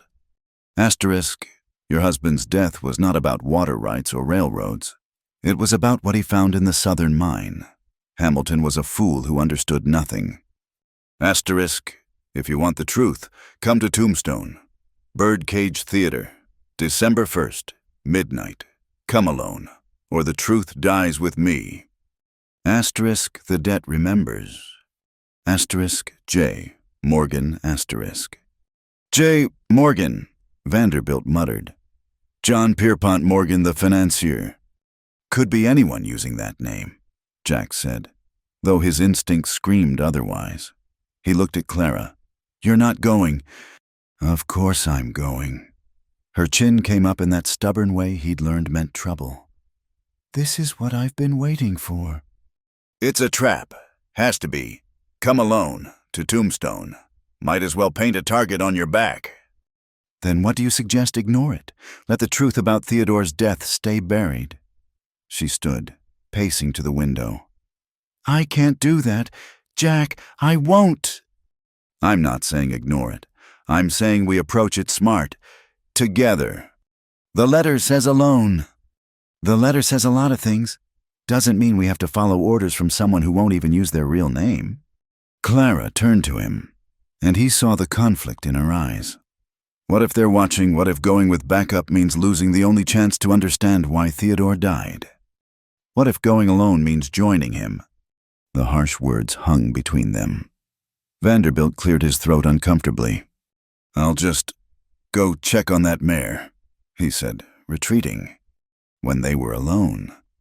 Clara sank back into her chair. You don't understand. These 2 years, not knowing why. It's like a wound that won't heal. Every theory we had, Hamilton, the water rights, the railroad, none of it explained what Jesse James said that night. Tell Carnegie this is just the beginning, Jack quoted. But this letter mentions a mine. Theodore had mining interests. Several, but the southern mine. She frowned, thinking. He bought it cheap about 6 months before he died. Said it was played out, but the land might be valuable later. He went down there a few times. Came back excited about something, but wouldn't say what. Jack pulled out a chair and sat across from her. Clara, think. Did he keep records, maps? Anything about what he found? His office. He had a private study that I've barely touched since. She stood quickly. Come on. Theodore Roosevelt's study was a shrine to ambition. Maps covered the walls, marked with notations about water sources, mineral deposits, proposed rail lines. The desk was massive oak, its surface still holding his fountain pen and inkwell as if he might return any moment. Clara went to a painting of the ranch and swung it aside, revealing a safe. He gave me the combination on our wedding day, said everything important was in here. Inside were deeds, contracts, and a leather journal. Clara flipped through it, scanning her late husband's neat handwriting. Here, she said, entries about the southern mine. Listen to this, May 15th. Surveyed the old conquistador shaft. Previous owners missed the obvious. The vein runs deeper, but that's not the real treasure. Then later, May 22nd. If I'm right about this, everything changes. Must be careful. Too many interested parties. Conquistador shaft, Jack frowned. Spanish. The mine was old. Supposedly worked by Spanish explorers centuries ago. Then abandoned. Theodore was fascinated by the history. She kept reading. June 3rd. Confirmed my suspicions. This isn't about gold or silver. It's about what the Spanish left behind. Carnegie's consortium would kill for this information. There's Carnegie again. Jack took the journal, studying the entries. But what could be more valuable than gold or silver? I don't know. Theodore became secretive after that last trip. Said he needed to verify some historical documents before. Her voice caught. He was killed 2 weeks later. Jack set down the journal and took her hands. Clara, this is bigger than we thought. If Theodore found something valuable enough to kill for, something connected to Carnegie and whoever this J. Morgan is, we can't just walk into Tombstone blind. Then what do you propose? We go early, scout the territory, set up backup. He squeezed her hands. And we go together. I don't care what the letter says. Jack. No, listen to me. He pulled her closer. I've lost too many people by splitting up, by thinking tactical advantage meant going in alone. I won't lose you, too. She studied his face, and he saw the moment she understood this wasn't just about strategy. You won't lose me, she said softly. But I might lose you. Have you considered that you're still healing from the last time you protected me? I heal fast. That's not the point. She pulled free, moving to the window. What are we doing? Jack, this partnership, whatever this is between us, is it real? Or are we just two damaged people clinging to each other because we're afraid to be alone? The question hit him like cold water. You think that's what this is? I don't know what this is. She spun to face him. 3 weeks ago, you were a stranger. Now I can't imagine the ranch without you. Can't imagine my life without you. That terrifies me more than any letter from Tombstone. Jack crossed to her, moving slowly like he was approaching a spooked horse. You want to know what terrifies me tomorrow, next week, next month, any future I can't control or predict. But you know what terrifies me more, going back to existing instead of living, running instead of building, being empty instead of what? He touched her face, gentle as a whisper. Instead of whatever this is, because you're right. I don't know what to call it either, but I know it's real.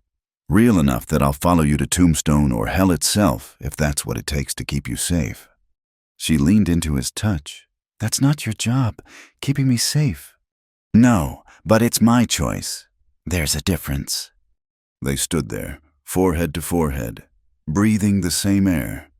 Then Clara pulled back, composing herself. We need a plan, she said. A real one, not just charging in like cavalry. Agreed. First, we need information. Who's J. Morgan? What was Theodore really doing at that mine? What's Carnegie's connection?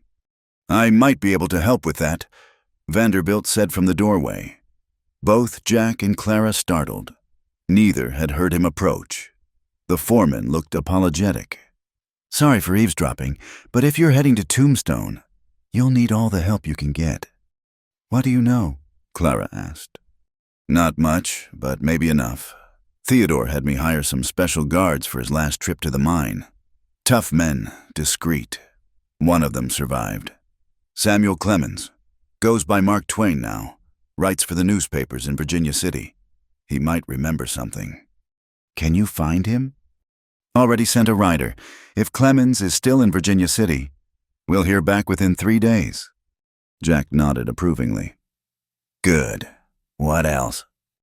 The southern mine is 2 days' ride from here, half a day from Tombstone. If we leave in 4 days, we can scout it before the meeting. Clara raised an eyebrow. You don't think I'm letting you two go alone? Theodore was my friend? If someone's offering answers about his death, I'll be there. Vanderbilt's weathered face was set with determination. Besides, you'll need someone watching your backs while you're watching each other's. Over the next 3 days, they prepared with military precision. Jack cleaned and checked weapons, studied maps of Tombstone and the surrounding territory. Clara went through more of Theodore's papers, looking for any reference to the conquistador shaft or Spanish treasure. Vanderbilt coordinated with the men, arranging for the ranch to run smoothly in their absence. Samuel Clemens's reply came on the 3rd evening, delivered by the same exhausted rider. He remembers, Vanderbilt reported, reading the message. Says Theodore found something in the mine that would rewrite history books and bankrolls alike. But Theodore swore him to secrecy. Clemens will meet us in Tombstone if we guarantee his safety and exclusive rights to the story.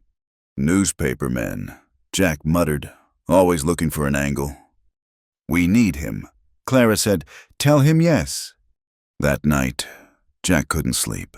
He stood on the porch watching clouds scud across the moon, thinking about battles and ambushes and the weight of keeping someone safe when they were determined to walk into danger. Couldn't sleep either. Clara joined him, wrapped in a shawl against the cold, thinking. Dangerous habit.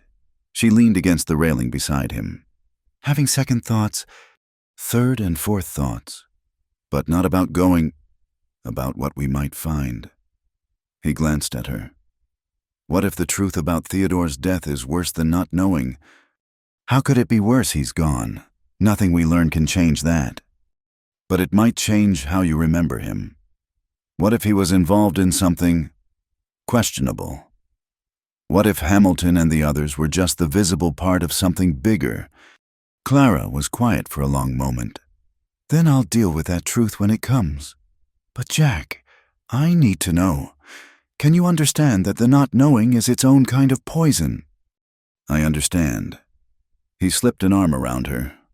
Just promise me something. If things go bad in Tombstone, if we have to choose between the truth and getting out alive. We get out alive, she finished. The dead can keep their secrets if it means we keep breathing. A promise. I promise, but I don't think it'll come to that. Why not? She turned in his arms, looking up at him with those honey-colored eyes. Because I have you watching my back, and despite your dire predictions, we make a pretty good team. We do, he agreed, then gave in to impulse and kissed her. It was different from their first kiss, less desperate, more certain. When they parted, Clara was smiling.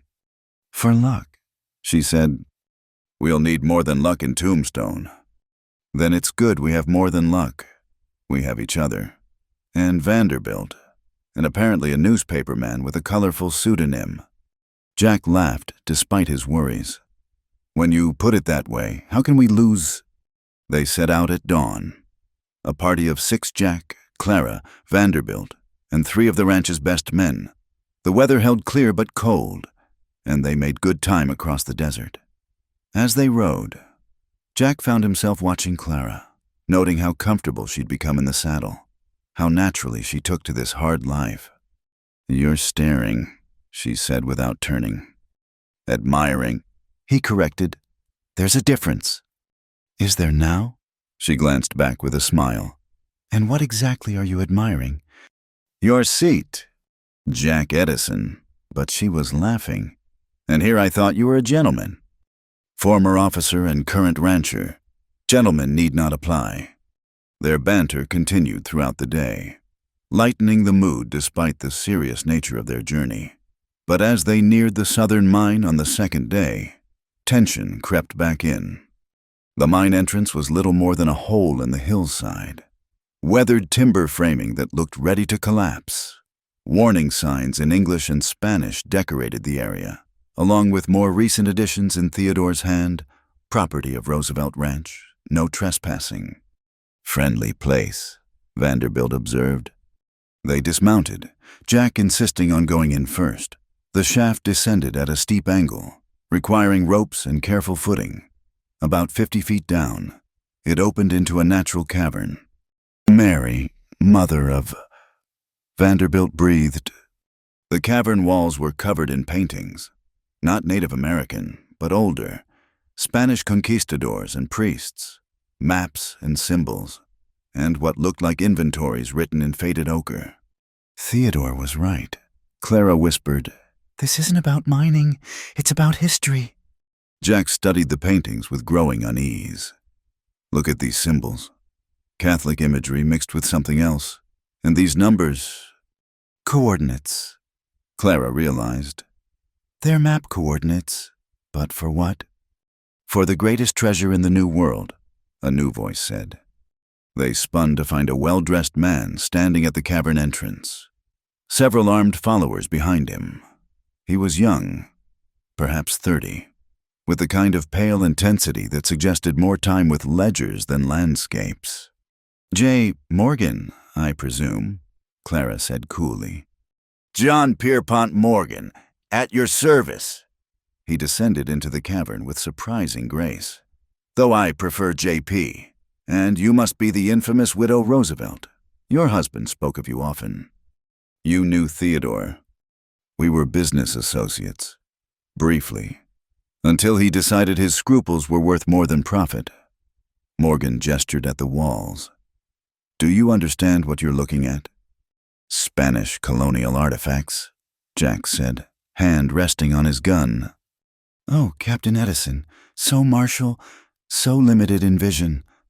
Morgan smiled thinly. These aren't just artifacts. They're directions. The Spanish didn't just mine gold in these hills. They collected it, stored it, tons of it, gathered from across their empire and hidden when they realized their control was slipping. Fairy tales, Vanderbilt scoffed. Are they? Tell me, why did Theodore Roosevelt buy a played-out mine? Why did he spend weeks down here with surveyors and historians?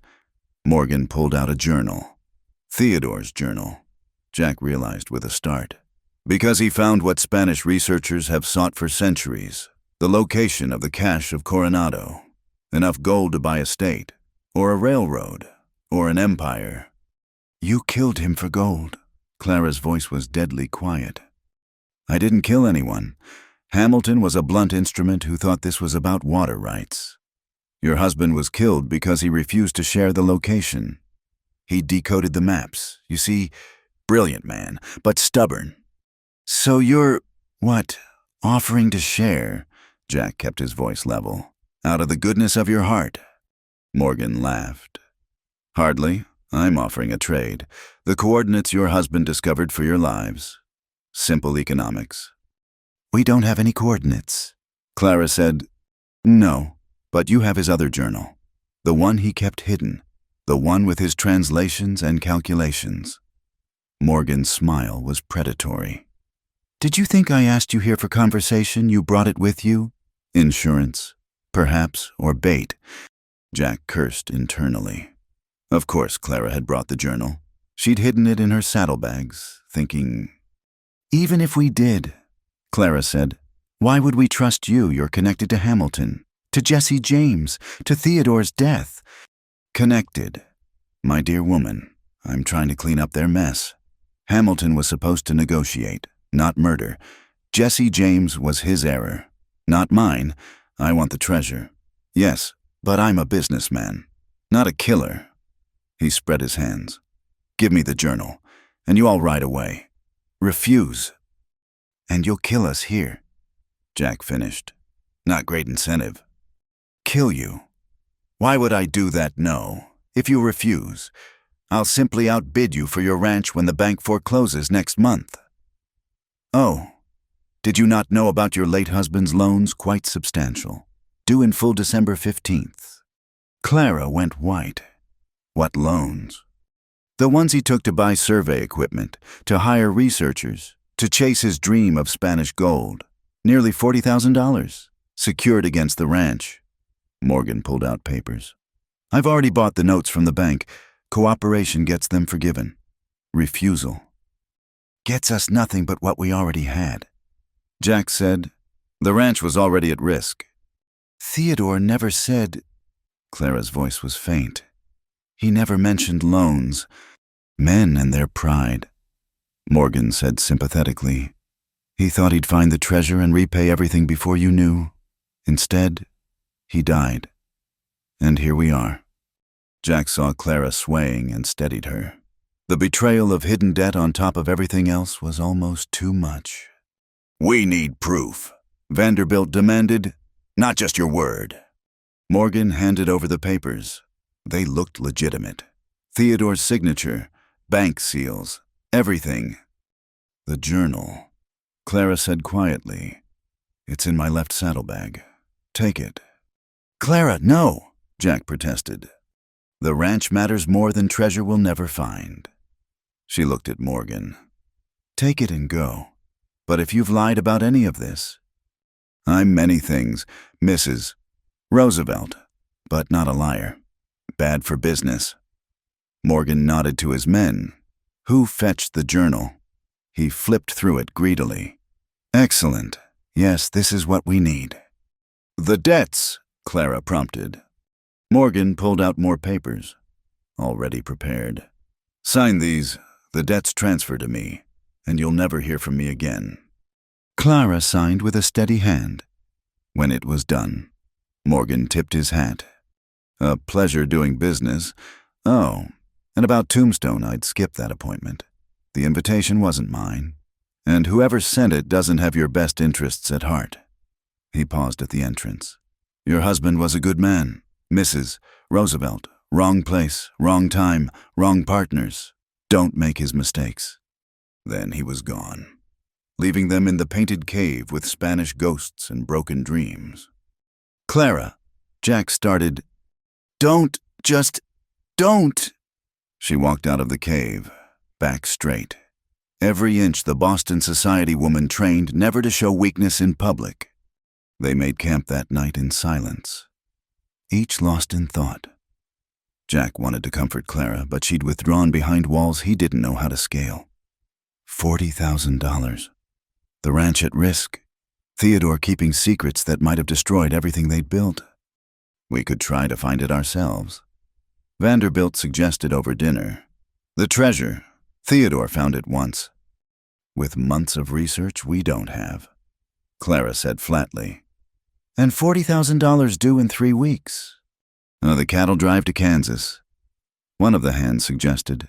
If we pushed hard, sold everything, would bring maybe $20,000, if we're lucky. Clara stared into the fire. It's over. It's not over, Jack said firmly. We'll find another way. With what Morgan has the journal, the debts, all the cards. She finally looked at him, eyes bright with unshed tears. I've lost everything. First Theodore, now his dream, soon the ranch, and for what Spanish gold that may not even exist. You haven't lost everything. Jack moved to sit beside her. You have the men, the cattle, the land itself until December 15th. That's 3 weeks to find a solution. What solution a miracle? If necessary. He took her hand. Clara, I've seen men win battles with worse odds. We're not beaten yet. Aren't we? She pulled away. God, I've been such a fool. Playing at being a rancher, thinking I could manage what Theodore built, but I didn't even know about the loans. What else don't I know? You know how to shoot a man threatening people you care about. You know how to run a ranch day by day. You know how to inspire loyalty in good men. Jack caught her chin, making her look at him. You know how to make a broken soldier believe in tomorrow again? That's not nothing. It's not $40,000 either. No, but it's a start. She searched his face.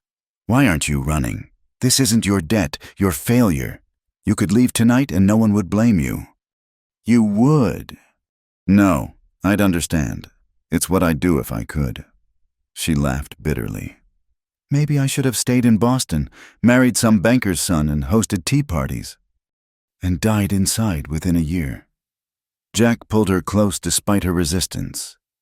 This isn't over, Clara. Not while we're breathing. You really believe that? I believe in you. In us. In whatever it takes to keep fighting. He kissed her forehead.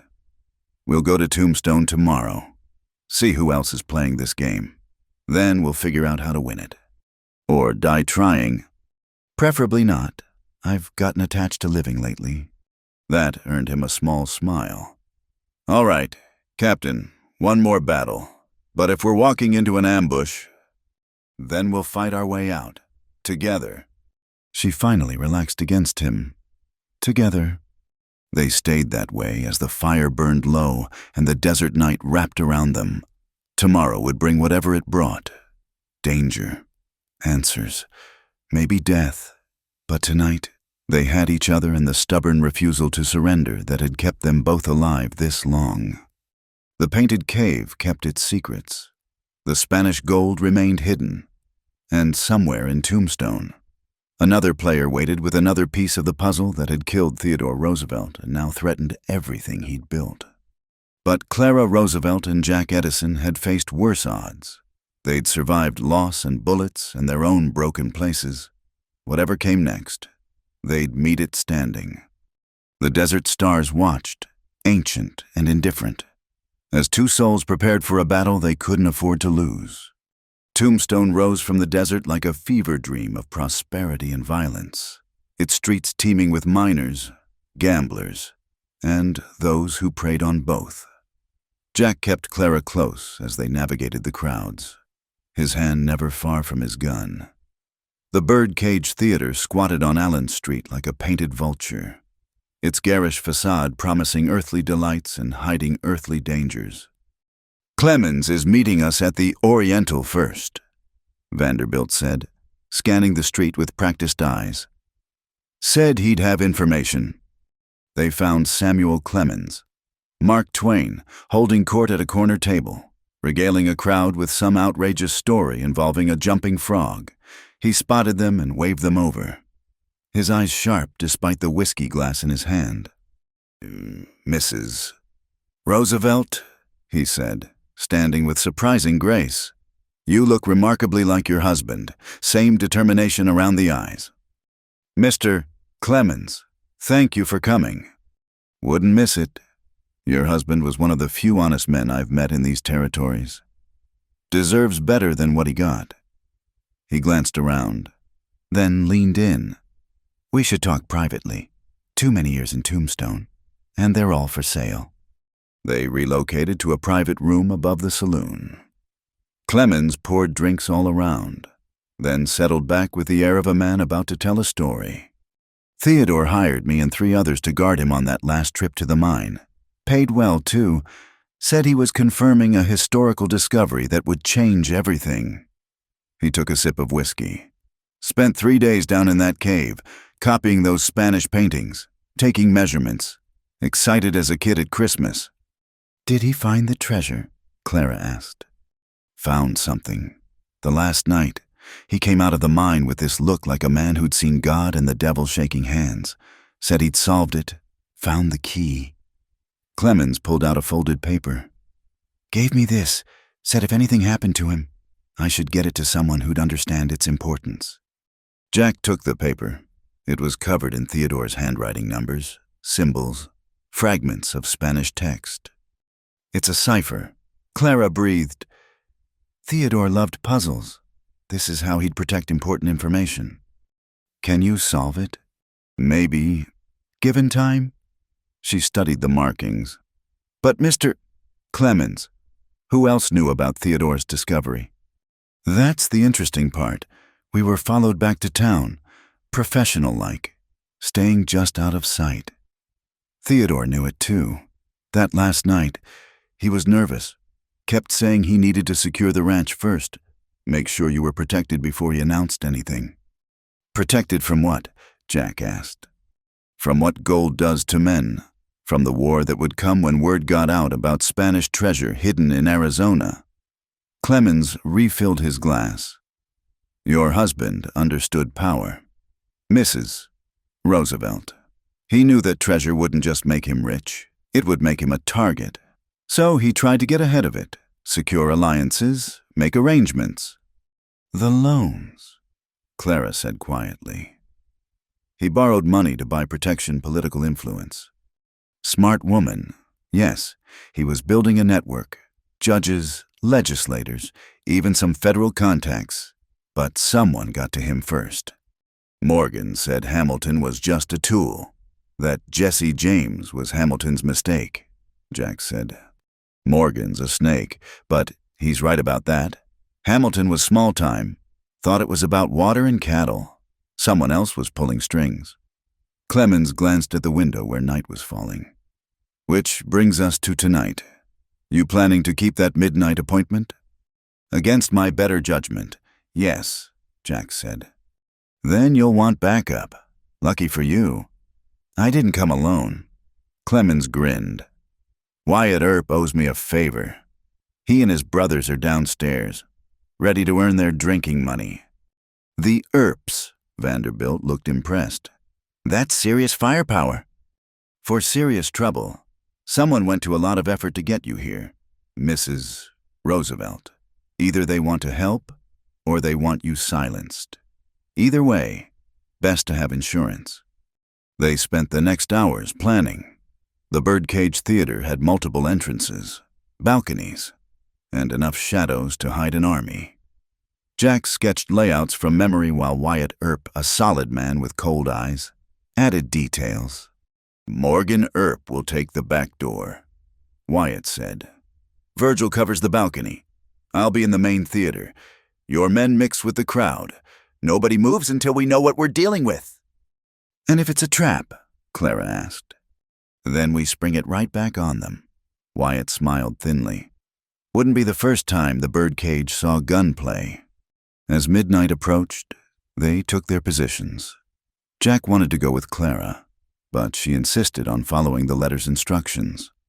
"If I don't go alone, we might lose our only chance at the truth," she argued. "If you go alone, we might lose you," Jack countered. "You won't." She touched his face. "I'll be careful, and I'll have half of Tombstone's best guns watching over me." "That's what worries me.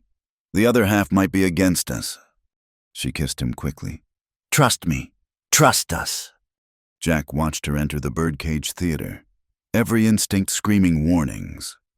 He positioned himself across the street where he could see the main entrance. Rifle ready. The minutes crawled by like hours. Inside, Clara made her way through the smoky main room where performers kicked and sang for drunk minors. The instructions had said midnight, but not where exactly. She found an empty table and waited, aware of eyes watching from the shadows. "Mrs. Roosevelt." She turned to find a woman approaching, elegant despite the theatrical costume, with intelligent eyes that seemed familiar. "Do I know you?" "We've never met, but I knew your husband." The woman sat gracefully. "My name is Lily Langtry. I perform here, but that's not why I asked you to come." "You sent the letter." "I sent it, though the words weren't entirely mine." Lily glanced around nervously. "Theodore saved my life once. Did he ever mention it?" Clara shook her head, fascinated. 2 years ago, before I came to Tombstone, I was traveling through the territory when bandits attacked our stage. Your husband and his men drove them off. He was kind, made sure I reached safety." Her voice softened. "We corresponded after that. Nothing improper, just friendship. He wrote about you often, said you were the bravest woman he'd ever met." "Why am I here, Miss Langtry?" "Because Theodore sent me something before he died. Asked me to keep it safe. Only give it to you if something happened to him." She produced an envelope from her costume. "He said it explained everything." Clara's hands trembled as she took the envelope. Inside was a letter in Theodore's handwriting. "Asterisk, my dearest Clara. Asterisk, if you're reading this, then my fears have come true and I've left you alone to face what I've set in motion. Forgive me. My love. I thought I could protect you by keeping secrets, but secrets have a way of becoming chains. Asterisk, the Spanish gold is real. I found it, not just the location, but the treasure itself. Tons of gold, artifacts, jewels beyond imagining. But I also found something else. Records. The Spanish didn't just hide wealth. They hid evidence. Massacres, slave trading. Horrors that would rewrite the history of the Americas. Asterisk, Carnegie knows. Morgan knows. They don't just want the gold. They want those records destroyed. Too many fortunes built on blood. Too many reputations that couldn't survive the truth. Asterisk, I thought I could use it as leverage. Force them to develop the territory properly. Share the wealth with those who earned it. I was naive. They'd rather kill than compromise. Asterisk, the real location is hidden in our special place. You know where we watched our first sunset together as husband and wife. The cipher Clemens has is only half the key. Your birthday, backward, is the other half. I've arranged protection through friends in Washington. If something happens to me, go to Federal Marshal Virgil Earp. He has documents that will ensure your safety and our ranch's survival. Asterisk, live, my darling. Fight. Build the future we dreamed of. And know that every moment with you was worth whatever price I've paid. Asterisk forever yours. Asterisk Theodore asterisk. Clara read it twice, tears streaming down her face. Around her, the Birdcage Theater continued its raucous show, oblivious to her private grief. He loved you very much, Lily said softly. Yes. Clara wiped her eyes. He did. Miss Langtry. Who else knows about this letter? No one.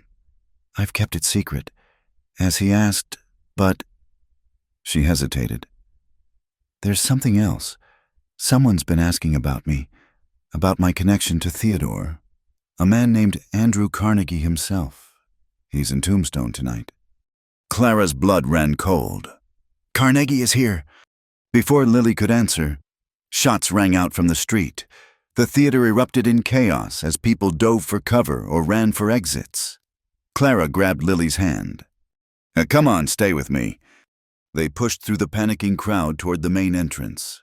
More shots. Closer now. Clara saw Wyatt Earp exchanging fire with men on the balcony, his brothers covering the exits. Where was Jack? She got her answer when he crashed through the side door. Blood on his shirt, rifle smoking. Clara, we need to go now.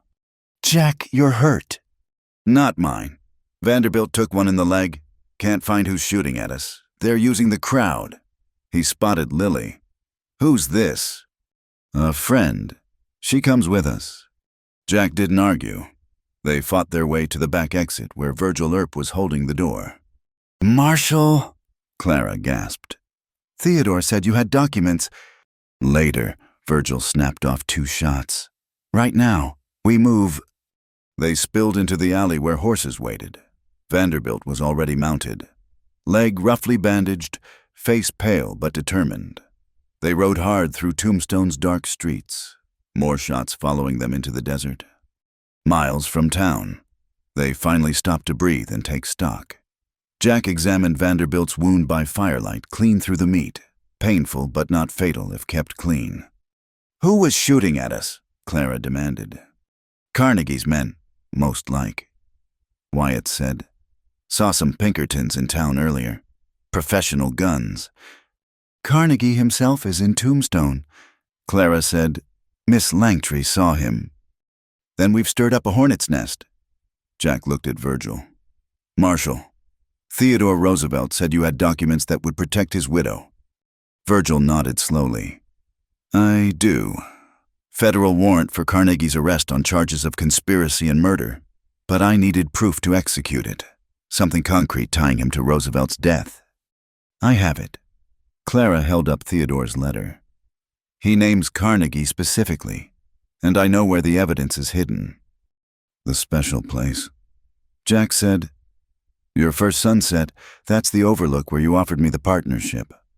Yes, Theodore proposed to me there. Said it was where he could see forever. She turned to Clemens. The cipher, do you still have it?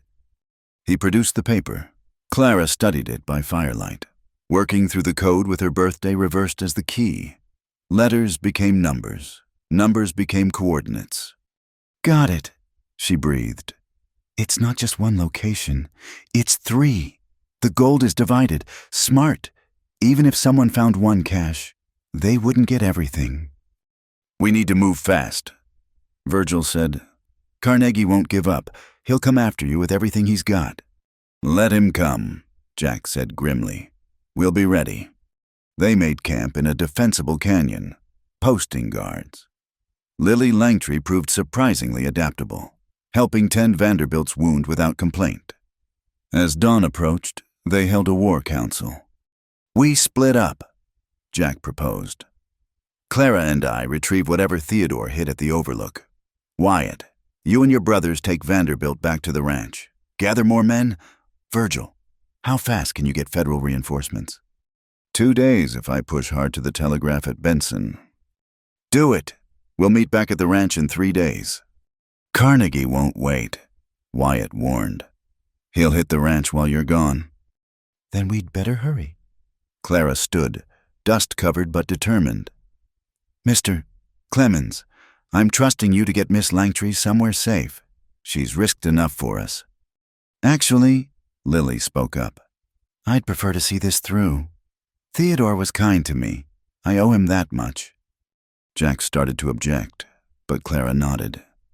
Then you'll come with us. Another gun might make the difference. I can shoot, Lily confirmed. Had to learn in my profession. They parted as the sun rose. Virgil racing for help. Wyatt's group heading for the ranch. Jack's party making for the overlook. The journey took most of the day.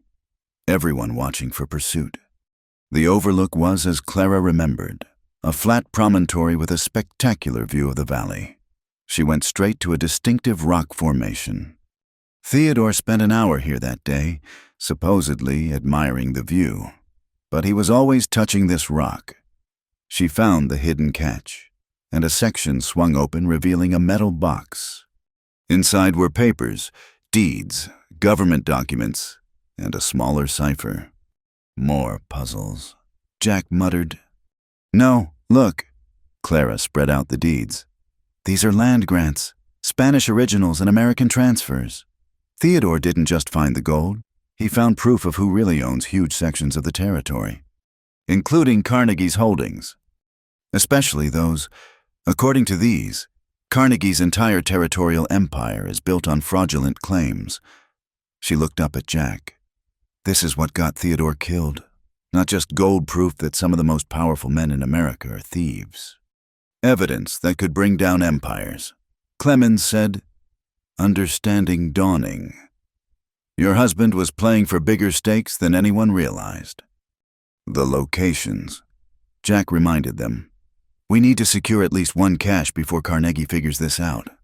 Clara worked through the new cipher quickly, her fingers flying. The nearest is 2 hours north, an old mission ruin. They rode hard, urgency driving them. The mission was little more than crumbling adobe walls. But Clara followed the decoded directions to a sealed chamber beneath the altar. What they found stole their breath. Gold bars stacked like cordwood, religious artifacts that belonged in museums, jewels that caught the light like fallen stars, and scroll after scroll of records, shipping manifests, slave receipts, execution orders. Mother of God, Clemens whispered. There must be millions here. Blood money, Clara said quietly. Every piece paid for in suffering. But it's real, Jack said. Enough to save the ranch, fight Carnegie, build Theodore's dream. Clara picked up a gold bar, testing its weight. Is it worth it knowing where it came from? Theodore thought so, Lily said softly. He told me once that gold itself wasn't evil, only what men did to get it. He wanted to use it to build something better.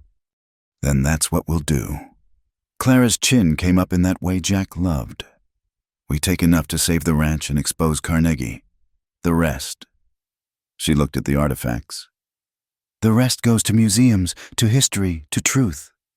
They loaded what they could carry, Jack calculating weight limits and defensibility. As they prepared to leave, Clemens held up a hand. Riders coming, lot of them. Jack grabbed his rifle, pushing Clara behind cover. How many? Dozen, maybe more. Moving fast. Carnegie found us. But the riders who appeared wore federal badges. Virgil Earp at their head. Thought you might need help. The marshal called. Telegraph lines were conveniently working. Got word to Fort Huachuca. Colonel Mackenzie sent a detachment. Just in time, Jack said. We've got evidence to bury Carnegie, but he won't go down easy. Then we'd better get moving. Word is he's gathered a small army, heading for the Roosevelt Ranch. They rode through the night. Soldiers and civilians united in purpose. Clara pressed close to Jack, exhaustion and determination warring in her face.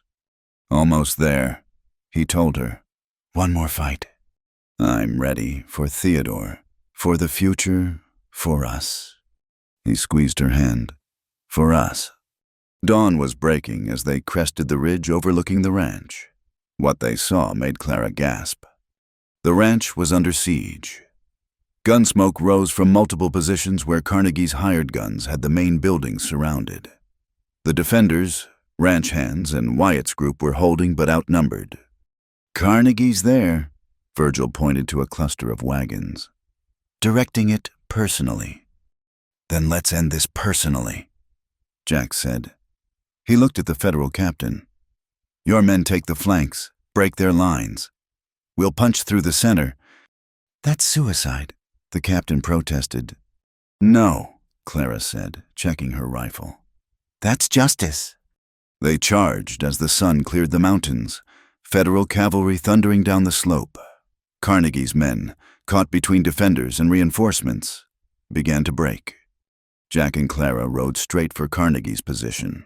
The industrialist stood by his wagon, still directing his men, seemingly unconcerned by the battle's turn. "Andrew Carnegie," Virgil shouted. "By federal authority, you're under arrest." Carnegie laughed. "For what? Defending my legitimate interests against thieves and fraudsters?"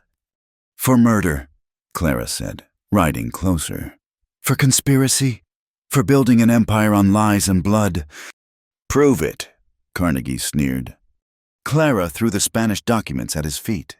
"There's your proof. Every fraudulent claim, every stolen deed. Theodore found it all." Carnegie's composure finally cracked. He grabbed for a hidden gun, but Jack was faster. The shot took Carnegie in the shoulder, spinning him to the ground. "It's over," Jack said, dismounting to stand over him.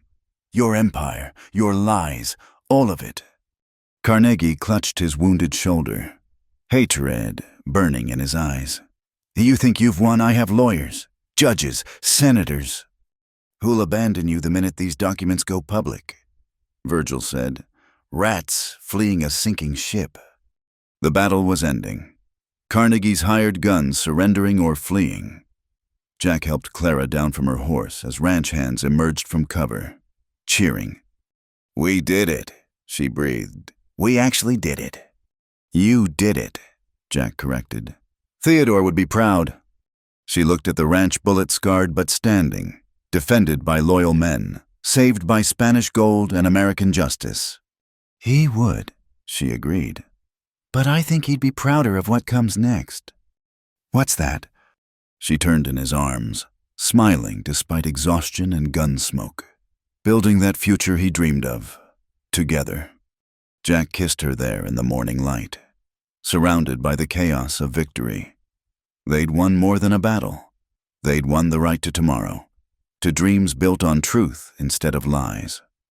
Together, he agreed. Vanderbilt limped over, grinning despite his bandages. "Hell of a fight. Theodore would have loved it." "He was here," Clara said softly. "In every shot fired to defend what he built." Clemens appeared, already composing his story in his head. "This'll make one hell of a book. The Widow's War. No. Gold and Justice in Tombstone." "How about The True History of the Arizona Territory?" Clara suggested. "Theodore would want the focus on truth, not sensation." "Truth it is," Clemens agreed, "though I might spice it up just a little." As the sun climbed higher, they set about restoring order. Carnegie was taken into custody, his wounds tended before transport to federal prison. His hired guns were rounded up, the ranch hands already repairing damage. "There'll be trials," Virgil warned. "Carnegie's lawyers will fight the evidence." "Let them," Clara said. "We have the documents, the gold, the truth. That's more than enough." That evening, as peace settled over the ranch, Jack found Clara at the overlook where it all began. She stood watching the sunset paint the valley gold, Theodore's journal in her hands. "Regrets?" he asked. "No, questions, maybe. Wondering if we could have found another way, saved him somehow." She leaned back against Jack. "But no regrets. Theodore died fighting for what he believed in. We honored that fight. And won it. The first round, anyway." She turned in his arms. "There's still a ranch to run, a territory to help build, a future to create. The question is—" "Yes," Jack said. "You don't even know what I was going to ask." "Doesn't matter. Whatever you're asking, the answer is yes. Yes to the ranch, yes to the future, yes to us. He touched her face. I'm done running. Clara, whatever comes next, I want to face it with you. Even if it's boring cattle drives and account books and no more gunfights. Especially then. He kissed her gently. Though, knowing us, I doubt it'll stay boring long. She laughed, the sound carrying across the valley like a promise. You're probably right. With Spanish gold to disperse, Carnegie's trial to navigate, and a ranch to expand. And a wedding to plan, Jack suggested. Clara's eyes widened. Jack Edison, was that a proposal? More like a statement of intent, but if you need it formal. He dropped to one knee there on the overlook. Clara Roosevelt, you saved my life in every way that matters. Will you let me spend the rest of it trying to deserve you? Get up, you fool, she said, tears and laughter mixing. Of course I will, though you already deserve more than you know. He stood and kissed her as the last light faded. Two souls who'd found each other through loss and lead, building something new from the ashes of what was. Behind them, the ranch settled into evening routines, men heading to supper, horses bedding down, life continuing its eternal rhythm. Ahead lay challenges and changes, the work of building Theodore's dream with their own hands. But for now, in this moment suspended between day and night, past and future, there was only them. Clara and Jack, the widow and the drifter, who'd taken each other by mistake and by choice, resisting and yielding until love became the only truth worth fighting for. Come on, Clara said finally. Maria's making celebration dinner, and I believe you promised me a rematch at chess. You think you can distract me again? I know I can. They walked back to the house hand in hand, leaving the ghosts of the past to their rest. Tomorrow would bring its own battles, but tonight was for the living, for laughter and hope and the promise of all the tomorrows to come. The Spanish gold slept in its ancient hiding places, waiting to build a better world. Theodore's dream lived on in new hands, protected by love instead of secrets. And somewhere in the great house, a chessboard waited for two players who'd learned that the best games were the ones where both could win. The federal courthouse in Tucson felt like a furnace despite the December date. Clara sat in the gallery, her black morning dress exchanged for a severe gray suit that made her look like what she'd become, a woman of business and purpose. Jack sat beside her, their hands not quite touching on the bench, while around them the machinery of justice ground slowly forward. The prosecution calls Mrs. Clara Roosevelt to the stand. Clara rose, smoothing her skirts with steady hands. 3 weeks had passed since the siege at the ranch. 3 weeks of depositions and preparations and the slow untangling of Carnegie's web of corruption. She'd testified twice already. But this was the moment that mattered, the public testimony that would either vindicate Theodore's memory or see his killers walk free. Mrs. Roosevelt, the prosecutor began. Please tell the court about the night your husband died. Clara's voice was clear, carrying to the farthest corners of the packed courtroom. She spoke of the wedding, of Theodore's joy and plans for the future, of the gunshot that shattered everything. When she described seeing the killer's silhouette, Andrew Carnegie shifted in his defendant's chair, his wounded arm still in a sling. And you later identified Jesse James as the shooter. I was mistaken, Clara said firmly. In my grief and terror, I confused Mr. Edison with the real killer. Jesse James did resemble him, but she looked directly at Carnegie. Jesse James was a tool. The man who ordered my husband's death sits at that table. Carnegie's lawyer objected. Of course, the judge overruled. Clara continued her testimony, laying out the evidence they'd found, the Spanish documents, Theodore's hidden journals, the correspondence that proved Carnegie knew about the treasure and wanted it for himself. These documents. The prosecutor held up the Spanish papers, already authenticated by experts. prove that Mr. Carnegie's entire territorial holdings are based on fraudulent claims. They do. My husband discovered that the land grants Carnegie used to build his empire were forgeries. The Spanish documents show the true ownership, predating American territorial claims. And what did your husband intend to do with this information? Clara's chin lifted. He intended to use it to force fair development of the territory, to ensure that wealth benefited everyone, not just a few powerful men. He believed in justice through law, not violence. Yet violence is what he received. Yes, her voice cracked slightly. He was murdered for believing men could be better than their greed. The defense's cross-examination was brutal. Carnegie had hired the best lawyers money could buy, and they attacked every point, every piece of evidence, every memory. But Clara held firm, and when Jack was called to corroborate her testimony, his military bearing and precise answers only strengthened their case. Captain Edison, Carnegie's lawyer sneered. Isn't it true you benefited greatly from Mr. Roosevelt's death partnership in the ranch, the widow's affections? Objection. The prosecutor was on his feet. I'll answer, Jack said calmly. Yes, I've gained things I never expected or sought, but I also gained a bullet wound defending that ranch, a price on my head from Carnegie's hired guns, and the knowledge that good men die for speaking truth. If that's benefit, it's a strange kind. The trial dragged on for days. Witnesses paraded through Clemens with his writer's flair for detail, the Earp brothers with their lawmen's precision, even Lily Langtry, who'd traveled from San Francisco to testify about Theodore's character and the letter he'd entrusted to her. But the most damaging testimony came from Carnegie's own men. Faced with federal charges and the promise of leniency, several had turned state's evidence.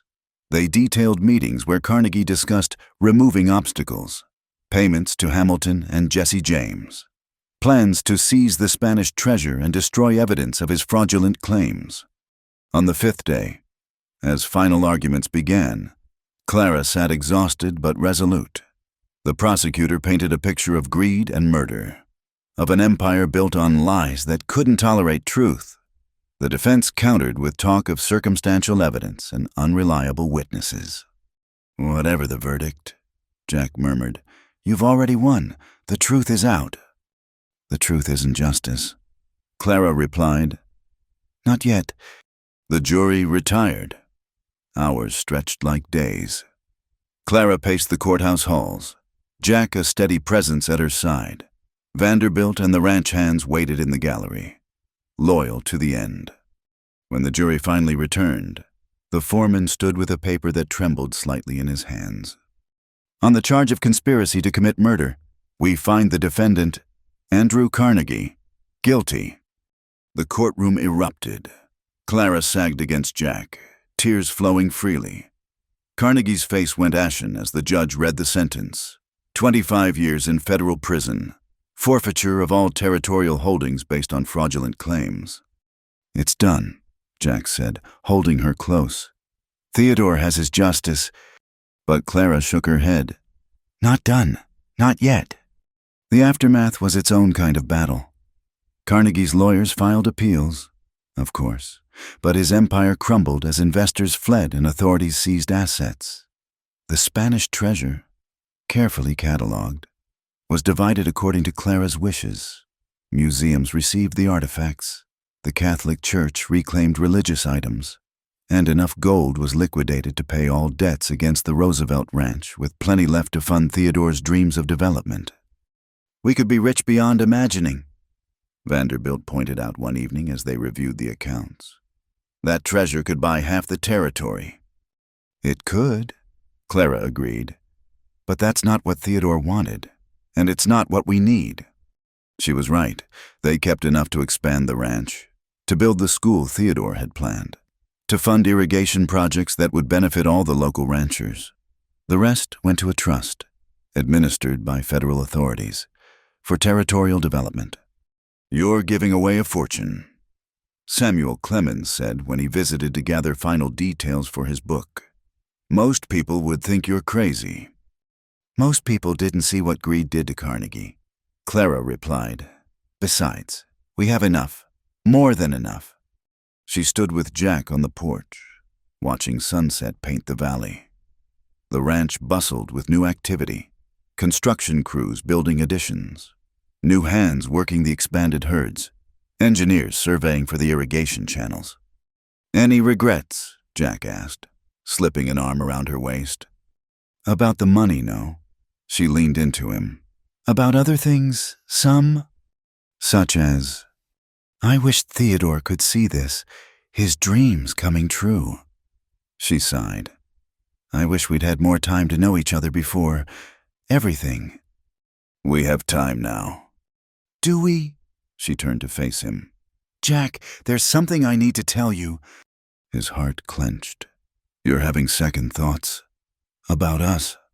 No, never that." She took his hands. "But I am having thoughts. About the future. About what comes after we build Theodore's dream." "What kind of thoughts?" She bit her lip, suddenly looking younger, vulnerable. "The kind that involve smaller versions of us running around causing chaos." Jack stared at her. "Clara, are you—" "Not yet, but I want to be. Someday. When things are settled." She searched his face. "Is that something you'd want children, a real family?" Jack pulled her close, his throat tight with emotion. "I thought I'd lost the right to want such things. After the war, after everything, I never imagined I'd have a second chance at life, much less love, much less—" He cupped her face. Yes to all of it. Yes to chaos and children and whatever future we can build." She kissed him then, fierce and sweet, full of promise. When they parted, both were smiling through tears. "We should set a date," Clara said.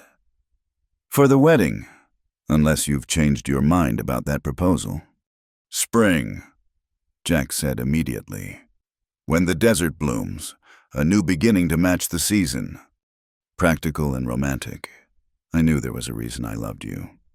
The word hung between them, finally spoken aloud. Jack's breath caught. "You love me." "Oh, Jack," Clara laughed, watery but genuine. "I've loved you since you stood between me and bullets without knowing my name. I loved you when you played chess like you were defending a fortress. I loved you when you chose to stay instead of run. How could you not know? Because I'm an idiot who spent too long believing he didn't deserve happiness." He pulled her close again. "I love you too, Clara, have since you knocked down my walls with nothing but honesty and hope." They stood there as stars emerged, two people who'd found each other in loss and built something new from the ashes. Inside the house, Maria was preparing dinner, humming softly. Ranch hands called to each other across the yards. Life, ordinary and extraordinary, continued its eternal dance. "The trial's over," Clara said eventually. "Carnegie's going to prison. The ranch is safe. What do we do now?" "Now," Jack considered. "Now we live. We run a ranch, raise cattle and maybe children, host Clemens when he visits to embellish stories. We build schools and dig irrigation ditches and prove that Theodore's death meant something. We have Sunday dinners and Tuesday chess games and all the ordinary moments that make a life." "That sounds wonderful, also terrifying." "The best things usually are." A rider approached in the gathering darkness, a federal marshal by his badge. He dismounted, touching his hat respectfully. "Mrs. Roosevelt, Mr. Edison, message from the territorial governor." He handed over an official-looking envelope, and his congratulations on the trial's outcome. Clara opened the letter, Jack reading over her shoulder.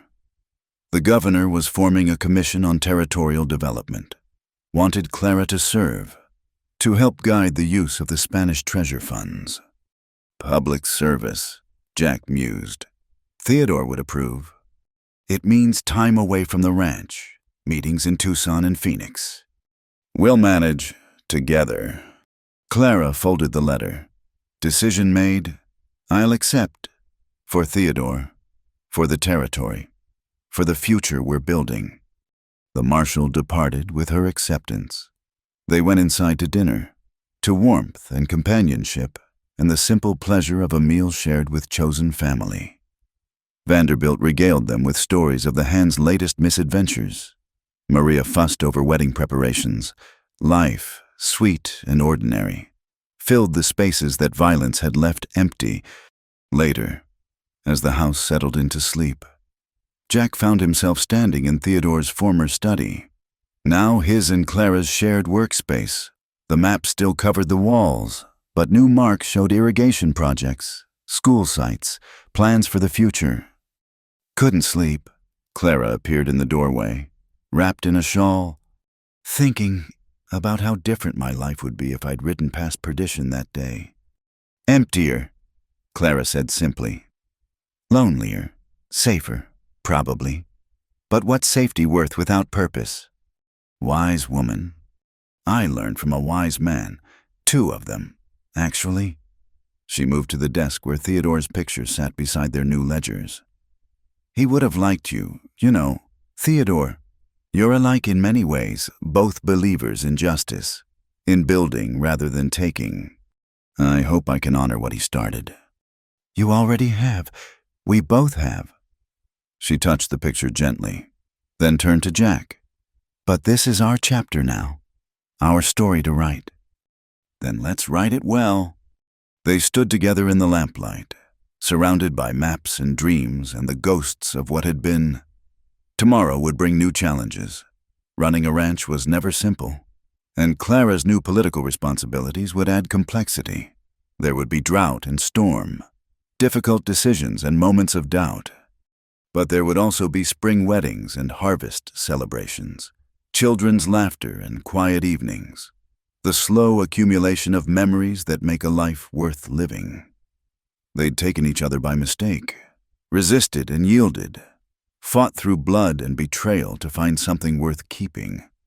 Come to bed, Clara said softly. Tomorrow's challenges will wait. Jack followed her from the study, turning down the lamp. In the darkness, Theodore's picture stood sentinel over plans and dreams, a reminder that some things were worth dying for, but more were worth living for. Outside, coyotes called across the desert, their wild songs echoing off canyon walls. The ranch slept peaceful under stars that had witnessed Spanish conquistadors and American pioneers, that would witness whatever came next in this harsh and beautiful land. In 3 months, spring would come to the desert. With it would come a wedding, new life pushing through old soil, the eternal promise of renewal. Jack Edison and Clara Roosevelt would speak vows in the shadow of mountains, surrounded by friends who'd become family, building tomorrow on the foundations of yesterday. But tonight, they simply held each other. 2 souls who'd found home in the most unlikely place, each other's arms. The virgin widow and the damaged drifter, writing a love story in the margins of loss, proving that sometimes the best treasures were the ones you never went looking for. The debt was paid, the past was honored, the future waited, bright with possibility. And in the great house on the Roosevelt Ranch, 2 hearts beat as one, ready for whatever dawn might bring. Spring came to the Arizona territory like a shy bride, tentative at first, then blooming with sudden courage. The desert transformed overnight, cacti crowned with brilliant flowers, the air sweet with the scent of sage and new beginnings. Clara stood before the mirror in her bedroom, Maria fussing with the wedding dress that had arrived from San Francisco just the day before. Hold still, mija, Maria chided, adjusting the ivory silk. You're jumpier than a Mustang in a thunderstorm. I'm not nervous, Clara protested, then laughed at Maria's skeptical look. All right, perhaps a little. Is that strange I've been married before? But not to him, Maria said knowingly. Not to a man who looks at you like you hung the moon and stars. Through the window, Clara could see the preparations in full swing, tables set up under cottonwood trees, wildflowers gathered by ranch hands' wives, Vanderbilt directing everything with military precision. Half the territory seemed to have come for the wedding of the widow Roosevelt, and her mysterious partner. "The dress fits perfectly," Lily Langtry said from the doorway. She'd returned from San Francisco specifically for the wedding, bringing with her a trousseau that had made Clara blush. "You look radiant." "I feel—" Clara paused, searching for words. "Complete. Is that foolish? Theodore's been gone less than 3 years, and here I am in another wedding dress." "You're honoring life by living it," Lily said gently. "That's not foolish. That's brave." A knock interrupted them. "Ladies," Vanderbilt called through the door. "The preacher's here. Guests are gathering, and the groom's wearing a hole in the ground with his pacing. Might be time to put him out of his misery." Clara smiled. "Tell Jack I'll be down shortly. And tell him to stop pacing. It's bad for his shoulder." "Tell him yourself." Vanderbilt chuckled. "Man hasn't listened to anyone but you since the day he arrived." As the women finished the final preparations, Clara's mind drifted to all that had brought them here. The trial's conclusion, Carnegie's imprisonment, the slow work of building Theodore's dreams with new hands. Jack had thrown himself into ranch work with the same intensity he'd once brought to military service, learning the rhythms of cattle and seasons, earning the men's respect through quiet competence and fair dealing. But it was the private moments she treasured most. Chess games that ended in laughter. Mornings riding the boundaries together. Planning improvements. Evenings on the porch. Comfortable silence speaking louder than words. The gradual weaving together of 2 lives. Careful and sure. "Ready?" Lily asked. Clara took a deep breath. Nodded. "Ready." They descended the stairs to find the main room transformed. Flowers everywhere, sunlight streaming through windows, and what seemed like the entire population of 3 counties filling the space. She saw the Earp brothers, badges polished bright, Samuel Clemens, scribbling notes even now, Billy Bonney, grinning from his place near the door, all the ranch hands in their best clothes, their wives and children scrubbed clean. But Clara had eyes only for the man waiting at the makeshift altar. Jack Edison stood tall in a new black suit, his weathered face clean-shaven, gray eyes bright with emotion. When he saw her, his expression shifted to something so tender, so amazed, that Clara felt tears threaten. Vanderbilt offered his arm. "Theodore would want me to do this proper," he said gruffly. "Would have been proud to see this day." "He's here," Clara whispered, "in everything we've built." The walk to the altar felt both eternal and instant. Then Jack was taking her hands, his touch steady and sure, and Preacher Whitman was speaking words about love and commitment and the binding of souls. "Do you, Jackson Theodore Edison?" Clara had insisted on the middle name, honoring both men who'd shaped her life. "Take this woman to be your lawfully wedded wife." "I do." Jack's voice was strong, carrying to every corner. "Do you, Clara Marie Roosevelt, take this man to be your lawfully wedded husband?" "I do."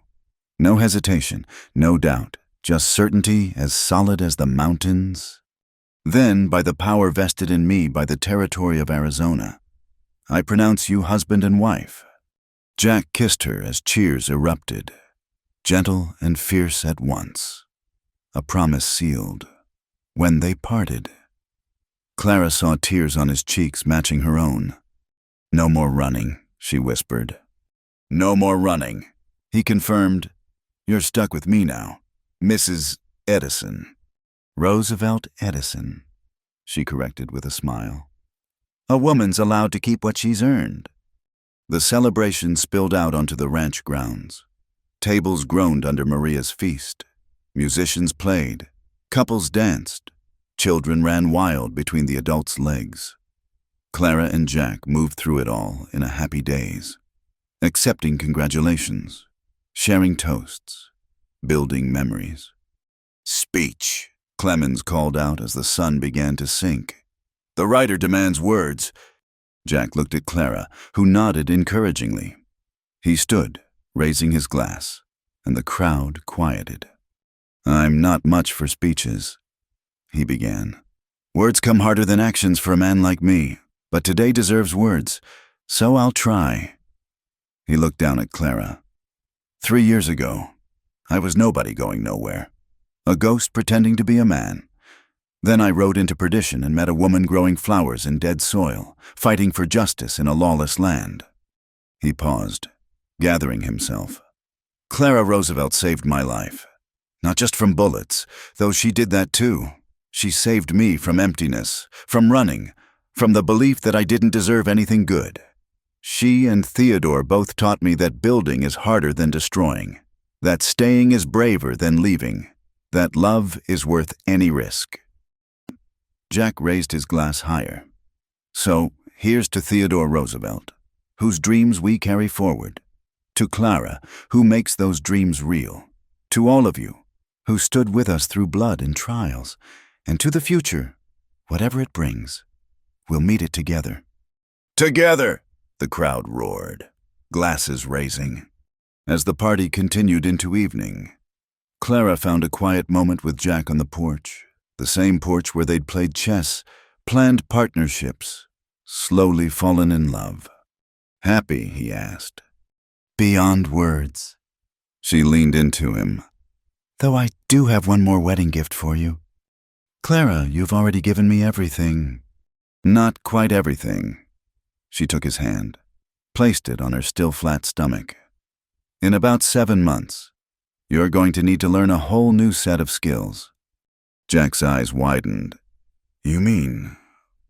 I mean, Theodore's dream included children to inherit what he built. I think it's time we made that part come true too.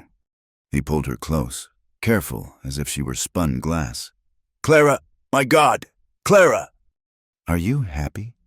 Happy doesn't begin to cover it. He kissed her forehead. Terrified, amazed, grateful. I thought I was done being surprised by joy. Never be done with that. She said, we have a lifetime of surprises ahead. They stood together watching their guests dance under stars and lanterns. Vanderbilt was teaching Lily some sort of cowboy jig. The Earp brothers were losing badly at poker to Maria's husband. Children chased fireflies between the tables. Look at what we've built, Clara said softly. Community, family, future. From ashes and endings. Jack agreed. Who would have thought? A rider approached through the gathering darkness. A young man Clara recognized from the territorial capital. He dismounted, approaching with an official envelope.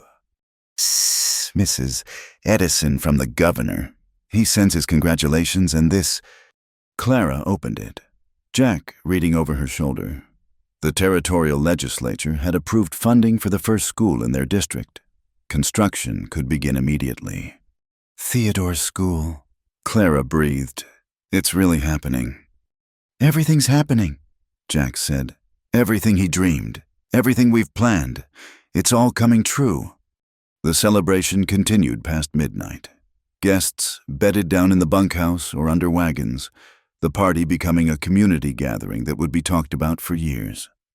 Clara and Jack finally slipped away to the bedroom they would now share, the house quiet around them. No regrets, Jack asked as Clara unpinned her hair. None. You? Only that it took so long to find you. He pulled her close. But then, maybe we needed to be broken first, to understand how precious wholeness is. Broken and remade. Clara agreed, stronger at the mended places. They loved each other in the darkness, gentle and sure. 2 souls finally home. Outside, coyotes sang their wild songs. Inside, new life grew secret and precious. The ranch slept peaceful, guardian of dreams both fulfilled and forming. When dawn came, it found them on the porch again, wrapped in a shared blanket, watching the world wake. The desert bloomed around them. Impossible beauty from harsh ground. What now? Clara asked. Now we live, Jack said simply. We raise children and cattle. We build schools and communities. We face whatever comes with courage and coffee. He kissed her temple. We write the rest of our story, one day at a time. I like that story. So do I. A roadrunner darted across the yard, pursuing some invisible prey. Horses stirred in the corrals. Maria's cooking smoke began to rise from the kitchen chimney. Another day at the Roosevelt Edison Ranch. Ordinary and miraculous. I love you, Clara said, the words still new enough to savor. I love you too, Jack replied. Today, tomorrow, always. They sat together as the sun climbed higher. No longer the virgin widow and the damaged drifter, but something new. Partners, lovers, builders of dreams. Two people who'd taken each other by mistake and choice, resisted and yielded, fallen into each other's arms and found grace. The Spanish gold still rested in territorial trust, building the future one school, one well, one dream at a time. Theodore's vision lived on in new hands, shaped by love instead of loss, and somewhere in the great cycle of endings and beginnings, a new story was already writing itself. Clara placed Jack's hand on her belly again, their child growing beneath his palm. Promise me something. Anything. If it's a boy, we name him Theodore. If it's a girl, she smiled. Hope, because that's what we've built here. Hope from sorrow, love from loss, tomorrow from yesterday's ashes. Perfect, Jack agreed. Absolutely perfect. The sun rose full and bright, blessing the land and all who worked it. In the distance, storm clouds gathered, but they were the kind that brought rain, not destruction. The desert waited, patient and eternal, ready to bloom again when water came. And on the porch of the ranch house, two souls sat entwined, writing their future in moments of quiet joy. They'd traveled hard roads to find each other, through war and widowhood, bullets and betrayal, resistance and surrender. But every step had led here, to this moment, to this life they were building together. The drifter had taken the virgin widow by mistake. She had resisted, yet fallen into his arms. In falling, they'd found flight. In surrender, victory. In each other, home. The desert sang its ancient song of endurance and renewal, and Clara and Jack Edison sang with it, their love story written in courage and carved in stone. Proof that sometimes the best endings were really beginnings in disguise. Thank you so much for listening to this story of love, loss, and redemption in the Old West. I hope Clara and Jack's journey touched your heart as much as it touched mine in the telling. I'd love to know where in the world you're listening from. Please share in the comments below so we can connect and discuss what this tale meant to you. If you enjoyed this story, please subscribe to Wild West Stories 1850, hit that like button. And don't forget to press the hype button to help more people discover these tales of courage and romance from America's frontier. Until next time, partners, keep riding toward your own horizons.